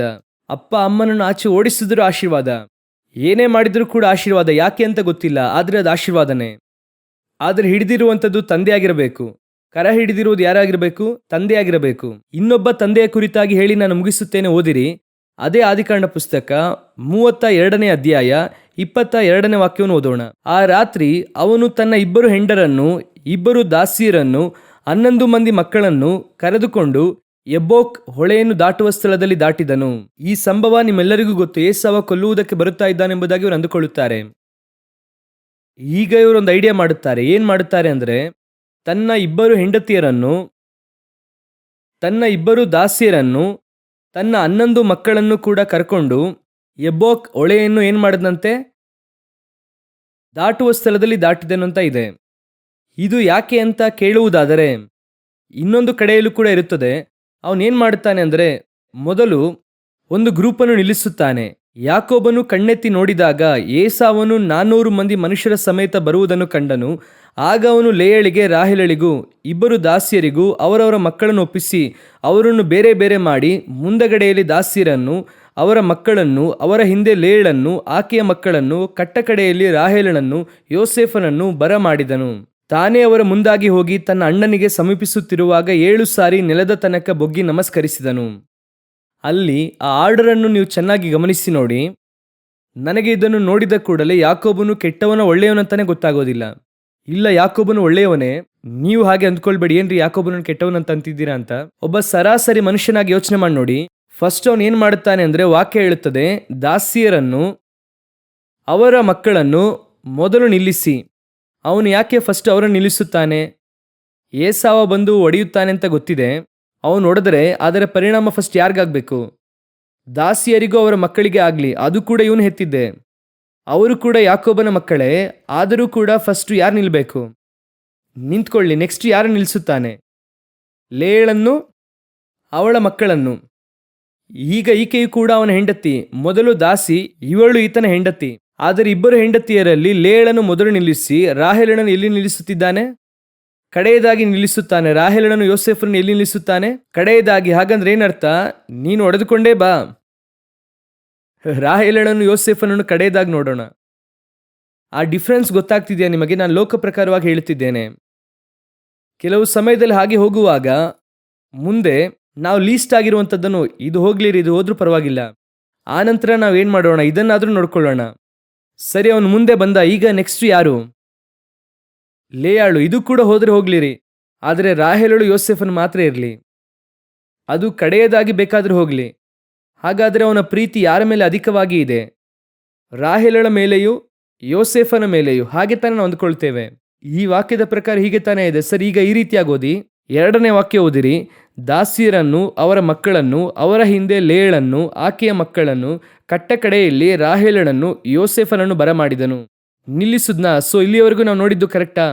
ಮೊದಲು ದಾಸಿಯರ ಮಕ್ಕಳು ಒದೆ ತಿಂದ್ರೆ ತಿನ್ನಲಿ, ಅವರು ಕೂಡ ಇವನ ಮಕ್ಕಳೇನೆ. ಆದರೂ ಕೂಡ ಡಿಸ್ಟೆನ್ಸ್ ಇಟ್ಕೊಂಡ. ನೆಕ್ಸ್ಟು ಲೇಯಳ್, ಲಾಸ್ಟ್ ಆಗಿನೇ ರಾಹೇಲಳು, ಯೋಸೇಫನು. ಇಲ್ಲಿಯ ತನಕ ಕೂಡ ಓಕೆ. ಇವನ ದೃಷ್ಟಿಯಲ್ಲಿ ನಾವು ಸ್ವಲ್ಪ, ಏನು ಇವನು ಪಕ್ಷಪಾತ ಮಾಡ್ತಾ ಇದ್ದಾನಲ್ಲ, ತಂದೆಯಾಗಿ ಈ ರೀತಿಯಾಗಿದ್ದಾನಲ್ಲ, ತನ್ನ ಮಕ್ಕಳಲ್ಲಿ 10 ಮಕ್ಕಳು ಹೋದ್ರೆ ಹೋಗ್ಲಿ, ಆದ್ರೆ ಈ ಮಗ ಮಾತ್ರ ಎಸ್ಕೇಪ್ ಆಗ್ಬೇಕಂತ ಅಂದ್ಕೊಳ್ತಿದ್ದಾನಲ್ಲ, ಅವನು ಈ ರೀತಿಯಾಗಿ ಪ್ರಯಾರಿಟಿ ಕೊಡ್ತಾ ಇದ್ದಾನಲ್ಲ, ಎಲ್ಲ ಕಾಣ್ತಾ ಇದೆ ಅಲ್ವಾ? ಮುಂದಿನ ವಾಕ್ಯ ಓದಿರಿ. ತಾನೇ ಅವರ ಮುಂದಾಗಿ ಹೋಗಿ ತನ್ನ ಅಣ್ಣನಿಗೆ ಸಮೀಪಿಸುತ್ತಿರುವಾಗ 7 ಸಾರಿ ನೆಲದ ತನಕ ಬೊಗ್ಗಿ ನಮಸ್ಕರಿಸಿದನು. ಇವನು ಯಾಕೆ ಮುಂದೆ ಹೋಗುತ್ತಿದ್ದಾನೆ? ಏಸಾವನ್ನು ಕೊಲ್ಲುತ್ತಾನೆ ಎಂಬುದಾಗಿ ತಾನು ಇಷ್ಟೆಲ್ಲ ಅರೇಂಜ್ಮೆಂಟ್ ಮಾಡ್ದ. ಹಾಗಾದ್ರೆ ಇವನು ಯಾಕೆ ಮುಂದೆ ಹೋದ? ಹಾಗಾದ್ರೆ ಸತ್ರೆ ಫಸ್ಟ್ ಯಾರು ಸಾಯಬೇಕು? ಒಬ್ಬ ತಂದೆಯಾಗಿ ಅವನು ಮಾಡುತ್ತಿರುವಂಥ ವಿಷಯವನ್ನು ಗಮನಿಸಿ ನೋಡಿ. ಆ ಸ್ಥಳದಲ್ಲಿ ನನಗೆ ಪಕ್ಷಪಾತ ಎಲ್ಲ ಇದೆ, ಆದರೆ ಇವರೆಲ್ಲರಿಗೋಸ್ಕರವಾಗಿ ಜೀವ ಕೊಡುವುದಕ್ಕೆ ನಾನು ಫಸ್ಟ್ ಮುಂದೆ ಹೋಗುತ್ತೇನೆ. ಏನೇ ಮಾಡಿದರೂ ಕೂಡ ನನ್ನನ್ನು ದಾಟಿ ನೀನು ಮುಂದೆ ಹೋಗು, ನನ್ನ ಕಣ್ಣು ಅದನ್ನು ನೋಡಬಾರದು. ಇದುವೇ ತಂದೆ ತನ್ನ ಮಕ್ಕಳನ್ನು ಹೊತ್ತುಕೊಂಡು ಹೋಗುವಂಥದ್ದು. ಯಾಕೋಬನು ನೀವು ನೋಡಿದ್ರೆ ನೋಡುವುದಕ್ಕೆ ಬೇರೆ ರೀತಿಯಾಗಿರುತ್ತದೆ. ಕೆಲವು ಸಮಯದಲ್ಲಿ ಮನೆಗಳಲ್ಲಿ ಅಪ್ಪನೇ ಆಗಿರಬಹುದು, ಅಮ್ಮನೇ ಆಗಿರಬಹುದು, 2 ಮಕ್ಕಳಿದ್ರೆ ಪಕ್ಷಪಾತ ಮಾಡಿದ ಹಾಗೆ ಇರುತ್ತದೆ. 2 ಮಕ್ಕಳಿಗೆ ಹೇಗಿರುತ್ತದೆ? ಪಕ್ಷಪಾತ ಮಾಡಿದ ಹಾಗೆ ಇರುತ್ತದೆ. ಮಗ ಅಂದ್ರೆ ತಾಯಿಗೆ ಬಹಳ ಇಷ್ಟ, ಮಗಳು ಅಂದ್ರೆ ತಂದೆಗೆ ಬಹಳ ಇಷ್ಟ. 2ರನ್ನು ನೋಡುವಾಗ ಮಗ ಹೇಳುತ್ತಾನೆ, ನಿಮಗೆ ಯಾವಾಗಲೂ ಕೂಡ ಅವಳೇ ಬಹಳ ಇಂಪಾರ್ಟೆಂಟ್ ಅನ್ನುತ್ತಾನೆ. ಮಗಳು ಹೇಳುತ್ತಾಳೆ, ನಿನ್ನ ಮಗನಿಗೆ ತಾನೇ ಎಲ್ಲ ಎತ್ತಿಟ್ಟೆ, ನನಗೆ ಎತ್ತಿಟ್ಟಿದ್ಯಾ ಅಂತ ಕೇಳುತ್ತಾಳೆ. ಅಪ್ಪನಿಗೆ ಆಗಲಿ ಅಮ್ಮನಿಗೆ ಆಗಲಿ ಮನೆಯಲ್ಲಿ ನೋಡುವಾಗ ಅದೇನಿದೆ, ಆ ಪಕ್ಷಪಾತ ಇದೆ. ಆದರೆ ಮನೆಯಲ್ಲಿ ಒಂದು ಸಮಸ್ಯೆ ಎಂಬುದಾಗಿ ನೋಡುವಾಗ ಆ ಇಬ್ಬರು ಮಕ್ಕಳನ್ನು ಕೂಡ ಅವರು ಒಂದಾಗಿ ನೋಡುತ್ತಾರೆ. ಅವರೇ ಫಸ್ಟ್ ಹೋಗುತ್ತಾರೆ. ರೆಬೆಕ್ಕಳು ಯಾಕೆ ಬೆಸ್ಟ್ ತಾಯಿ ಗೊತ್ತಾ? ಒಂದು ವರ್ಡ್ ಹೇಳುತ್ತಾಳೆ ಯಾಕೋಬನಿಗೆ, ನಿನಗೆ ಬರುವಂಥ ಶಾಪ ಅದು ನನ್ನ ಮೇಲೆ ಇರಲಿ, ಆಶೀರ್ವಾದ ನಿನಗೆ ಇರಲಿ. ಇದುವೇ ನಿಜವಾಗಲೂ ಕೂಡ ತಂದೆಯೋ ತಾಯಿಯೋ ನಂಬಿಗಸ್ತರಾಗಿರುವಂಥವರ ಸ್ವಭಾವ. ತಂದೆ ತನ್ನ ಮಕ್ಕಳನ್ನು ಹೊತ್ತುಕೊಂಡು ನಡೆಸುವ ಹಾಗೆ ಅಂದ್ರೆ ಏನು? ಸ್ವಲ್ಪ ಪಕ್ಷಪಾತ ಕಾಣುತ್ತದೆ. ಕೆಲವು ಸಮಯದಲ್ಲಿ ನಮಗೆ ಪಕ್ಷಪಾತ ಕಾಣಿಸುತ್ತದೆ. ನಮ್ಮವರು ಹೇಳುತ್ತಾರೆ, ಆ ಯಹೂದ್ಯರಿಗೆ ದೇವರು ಮಾಡುವಂಥದ್ದು ಸ್ವಲ್ಪ ಅಧಿಕವಾಗಿ ಇರುತ್ತದೆ ಅಂತ ಹೇಳುತ್ತಾರೆ ನಮ್ಮವರು. ಕೆಲವರು ಹೇಳುತ್ತಾರೆ, ಯಹೂದ್ಯರಿಗಿಂತಲೂ ಕೂಡ ದೇವರು ಅನ್ಯರನ್ನೇ ಅಧಿಕವಾಗಿ ಪ್ರೀತಿಸಿದ್ದಾರೆ. ಕೆಲವು ಸಮಯದಲ್ಲಿ ಹೇಳುತ್ತಾರೆ, ನಮಗಿಂತಲೂ ಅನ್ಯರಿಗೆ ಅಷ್ಟೊಂದು ದೇವರ ದಯೆ ಇರುವುದಿಲ್ಲ, ನಮ್ಮ ಮೇಲೇನೆ ಕೃಪೆ ಜಾಸ್ತಿ ಎಂದು. ನಮ್ಮ ದೃಷ್ಟಿಯಲ್ಲಿ ಈ ಪಕ್ಷಪಾತ ಕಾಣುತ್ತದೆ, ಆದರೆ ದೇವರ ದೃಷ್ಟಿಯಲ್ಲಿ ಪಕ್ಷಪಾತವೇ ಇಲ್ಲ. ಅವರು ಮುಂದಾಗಿ ತನ್ನ ಪ್ರಾಣವನ್ನೇ ಕೊಡುವುದಕ್ಕಾಗಿ ಹೋದರು.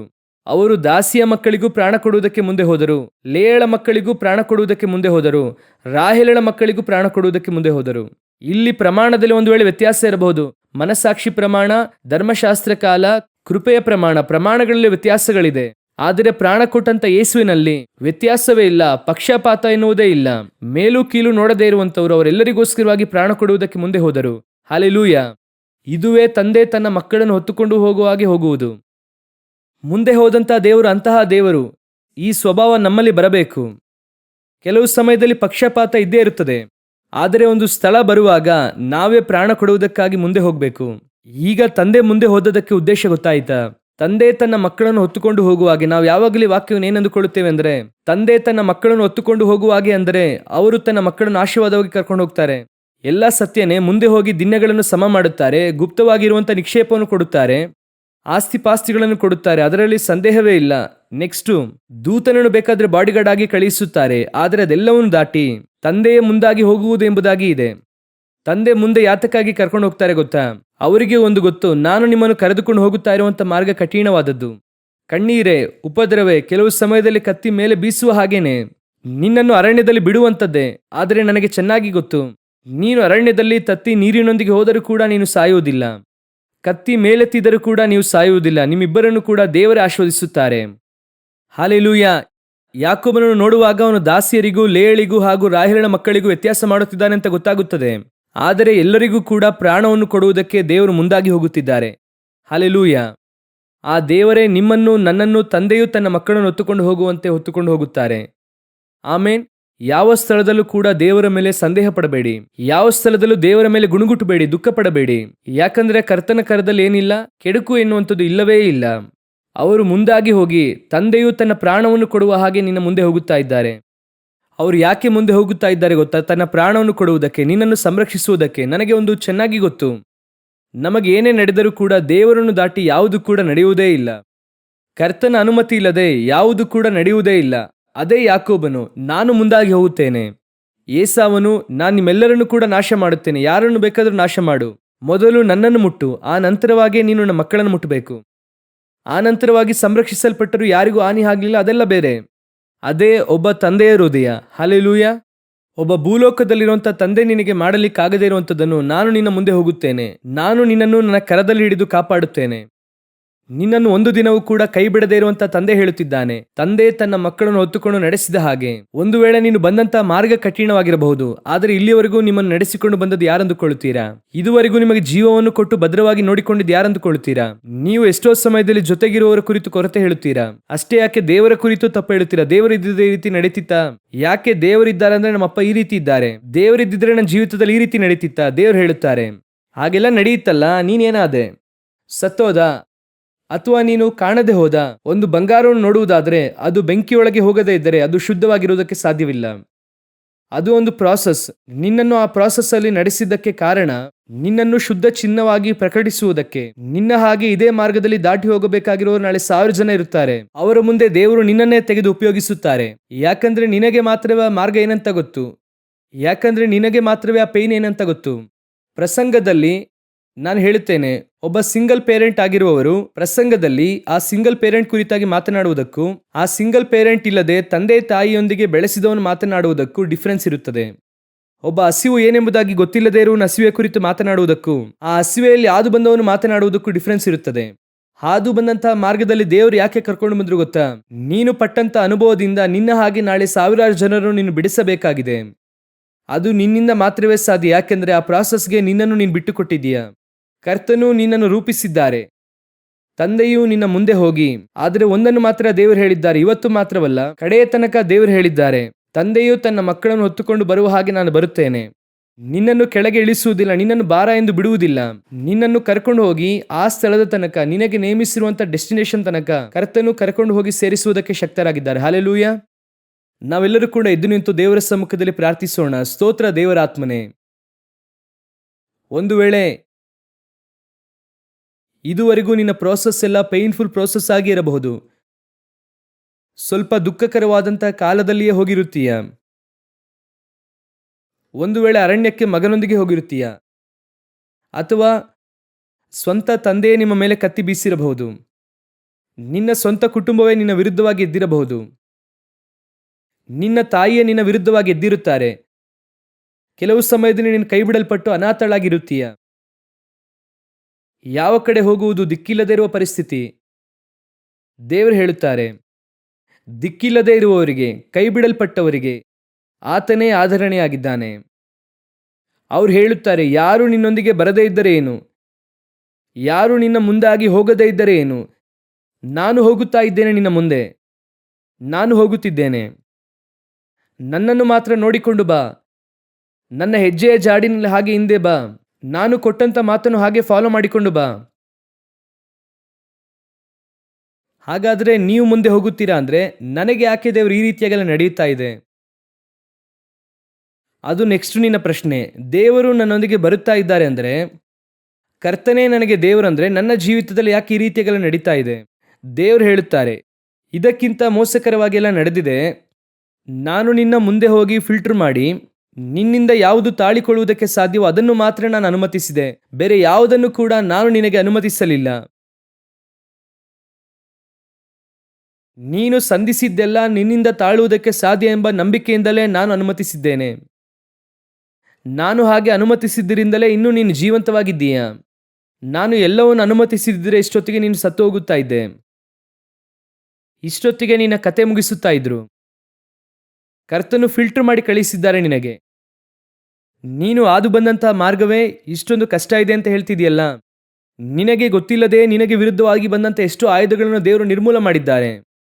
ಅದೆಲ್ಲವನ್ನು ಅವರು ತೆಗೆದುಕೊಂಡ್ರು. ಯಾಕಂದ್ರೆ ನಿನ್ನ ಮುಂದೆ ಹೋದದ್ದು ಅವರು. ನಿನ್ನ ಹತ್ತಿರ ಬಂದಂಥ ಚಿಕ್ಕ ಕಲ್ಲಿಗೆ ನೀನು ಈ ರೀತಿ ಹೇಳ್ತಿದೆಯಲ್ಲ, ಅವರ ಮೇಲೆ ಎಷ್ಟು ಕಲ್ಲು ಹೆಸರು ಗೊತ್ತಾ? ಯಾಕಂದ್ರೆ ಅವರು ಮುಂದೆ ಹೋಗುತ್ತಾ ಇದ್ದಾರೆ. ಅವರು ಕೆಲವನ್ನು ಮಾತ್ರ ನಿನಗೆ ಅನುಮತಿ ಕೊಟ್ಟರು. ಅದು ಕೂಡ ಯಾತಕ್ಕಾಗಿ ಗೊತ್ತಾ? ನೀನು ಸಾಯಬೇಕೆಂಬುದಕ್ಕಾಗಿ ಅಲ್ಲ. ನಿನ್ನ ಹಾಗೆಯೇ ನಿನ್ನ ಹಿಂದೆ ಚಿಕ್ಕ ಚಿಕ್ಕ ಮಕ್ಕಳೆಲ್ಲ ಬರುತ್ತಾ ಇದ್ದಾರೆ. ಇನ್ನೊಂದು ತಲೆಮಾರು ಬರುತ್ತಾ ಇದೆ. ಆ ತಲೆಮಾರಿಗೆ ಈ ಅನುಭವವನ್ನು ಹೇಳುವುದಕ್ಕಾಗಿ ನಾನು ನಿನ್ನನ್ನೇ ಸೆಲೆಕ್ಟ್ ಮಾಡಿದ್ದೇನೆ. ನಿನ್ನನ್ನೇ ಸೆಲೆಕ್ಟ್ ಮಾಡಿದೆ. ನೀನು ಪಟ್ಟಂತ ಪಾಡುಗಳು, ನೀನು ಸುರಿಸಿದಂಥ ಕಣ್ಣೀರು, ನೀನು ಹಾದು ಬಂದಂಥ ಕತ್ತಲು, ಕತ್ತಲೆಯಲ್ಲಿ ನೀನು ಹತ್ತದ್ದು, ನೀನು ಬಾತ್ರೂಮಲ್ಲಿ ಸ್ನಾನ ಮಾಡುವಾಗ ಹತ್ತದ್ದು ಎಲ್ಲವನ್ನೂ ಕೂಡ ದೇವರು ಗಮನಿಸಿದ್ದಾರೆ. ಕರ್ತನು ಹೇಳುತ್ತಿದ್ದಾರೆ, ಇದೆಲ್ಲ ಗೊತ್ತಿದ್ದೇ ನಾನು ನಿನಗೆ ಅನುಮತಿಸಿದೆ. ಯಾಕಂದ್ರೆ ನಾನ್ ತಾನೇ ನಿನ್ನ ಮುಂದೆ ಹೋದೆ. ನನಗೆ ತಿಳಿಯದೆ ಯಾವುದು ಕೂಡ ಇದು ನಡೆಯಲಿಲ್ಲ ಗೊತ್ತಾ? ಯಾಕೆ ಗೊತ್ತಾ? ನಿನ್ನ ಹಿಂದೆ ಇನ್ನೂ ಸ್ವಲ್ಪ ಜನ ಬರುತ್ತಾ ಇದ್ದಾರೆ. ಅವರಿಗೆಲ್ಲ ನಿನ್ನನ್ನು ಒಬ್ಬ ತಂದೆಯಾಗಿಯೋ ಒಬ್ಬ ತಾಯಿಯಾಗಿ ಇಡುವುದಕ್ಕಾಗಿಯೇ ನಾನು ನೀನು ಹಾದು ಹೋಗುವಂತೆ ಮಾಡಿದೆ. ನೀನು ಏಮಾರಿಸಲ್ಪಟ್ಟೆ, ಸತ್ಯನೇ. ನಂಬಿದವರು ನಿನ್ನನ್ನು ವಂಚಿಸಿದರು, ಸತ್ಯನೇ. ನಿನ್ನತ್ರ ಇದ್ದದೆಲ್ಲವನ್ನು ಕೂಡ ಕಸಿದುಕೊಂಡು ನಿನ್ನನ್ನು ನಡುಬೀದಿಯಲ್ಲಿ ಬಿಟ್ಟಿದ್ದಾರೆ, ಸತ್ಯನೇ. ಒಂದು ಹೊತ್ತು ಊಟಕ್ಕಾಗಿ ಏನು ಮಾಡಬೇಕೆಂಬುದಾಗಿ ನೀನು ಯೋಚನೆ ಮಾಡಿದೆ, ಸತ್ಯನೇ. ನಾನು ಅದನ್ನು ಮುಂಚೆಯೇ ಯೋಚನೆ ಮಾಡಿದ್ದೆ. ಆ ಹೊತ್ತು ನಿನಗೆ ಆಹಾರವನ್ನು ಕೊಟ್ಟಿದ್ದು ನಾನೇ, ನಿನಗೆ ಗೊತ್ತಾ? ದೇವರು ಹೇಳುತ್ತಾರೆ, ಆವತ್ತು ನಾನು ನಿನಗೆ ಊಟ ಕೊಟ್ಟಿದ್ದಕ್ಕಾಗಿ ನೀನು ಇನ್ನೂ ಜೀವಂತವಾಗಿದ್ದೀಯ. ಒಪ್ಪಿಸಿಕೊಡೋಣವಾ? ಒಂದನ್ನು ಮಾತ್ರ ನಾನು ಮತ್ತೆ ಹೇಳುತ್ತೇನೆ ರೀ, ನಮ್ಮ ತಂದೆಯ ಬಳಿಯಲ್ಲಿ ಕೆಡುಕು ಎನ್ನುವಂಥದ್ದು ಇಲ್ಲವೇ ಇಲ್ಲ. ಅವರು ಒಳ್ಳೆಯದನ್ನೇ ಮಾಡುವ ಆತನು. ಅವರು ತಿಪ್ಪೆಯಿಂದ ನಿಮ್ಮನ್ನು ಎತ್ತಿ ಅರಸನನ್ನಾಗಿ ಮಾಡುತ್ತಾರೆ. ಒಪ್ಪಿಸಿಕೊಡೋಣವ? ಕರಗಳನ್ನು ದೇವರಿಗೆ ನೇರವಾಗಿ ಎತ್ತಿ. ಒಳ್ಳೆಯ ತಂದೆಯೇ, ಸರ್ವಶಕ್ತನಾದ ದೇವರೇ, ನಮ್ಮನ್ನು ಮರೆಯದೆ ನೆನೆಸಿದವರೇ, ಈಸಾಕನಿಗೆ ಎಬಿನೇಜರಾಗಿ, ಇಷ್ಮಾಯೇಲನಿಗೆ ಎಲ್ರೋಹಿಯಾಗಿ ಇದ್ದವರೇ, ನಮಗೂ ಕೂಡ ಎಬಿನೇಜರಾಗಿ ಎಲ್ರೋಹಿಯಾಗಿದ್ದು ನಡೆಸುತ್ತಾ ಇದ್ದೀರಲ್ಲಪ್ಪ. ಕರ ಹಿಡಿದು ನಡೆಸುತ್ತಿರುವವರೇ, ಕಡೆಯ ತನಕ ಕೈ ಬಿಡದೆ ನಡೆಸುವವರೇ, ತಂದೆಯು ತನ್ನ ಮಕ್ಕಳನ್ನು ಹೊರುವ ಹಾಗೆ ಹೊರುವಂತವರೇ, ನಾವು ಭಯವಿಲ್ಲದೆ ನಿಮ್ಮ ತೋಳಿನ ಮೇಲೆ ಕೂರಬೇಕು. ನಾವು ಭಯವಿಲ್ಲದೆ ನಿಮ್ಮ ಎದೆಗೆ ಒರಗಿಕೊಳ್ಳಬೇಕು. ನಡೆದದೆಲ್ಲ ಒಳ್ಳೆಯದಕ್ಕೆ ಎಂಬುದಾಗಿ ನಾವು ಅರಿತಿದ್ದೇವೆ. ಇನ್ನು ಮುಂದೆಯೂ ನಡೆಸಲಿದ್ದೀರಾ. ಕಡೆಯ ತನಕ ನಮಗೆ ನಡೆಸುವವರಾಗಿದ್ದೀರಾ. ನಮ್ಮ ದೇವರಾದ ಯೇಸುವಿನ ನಾಮದಲ್ಲಿ ತಂದೆಯೇ, ಆಮೇನ್.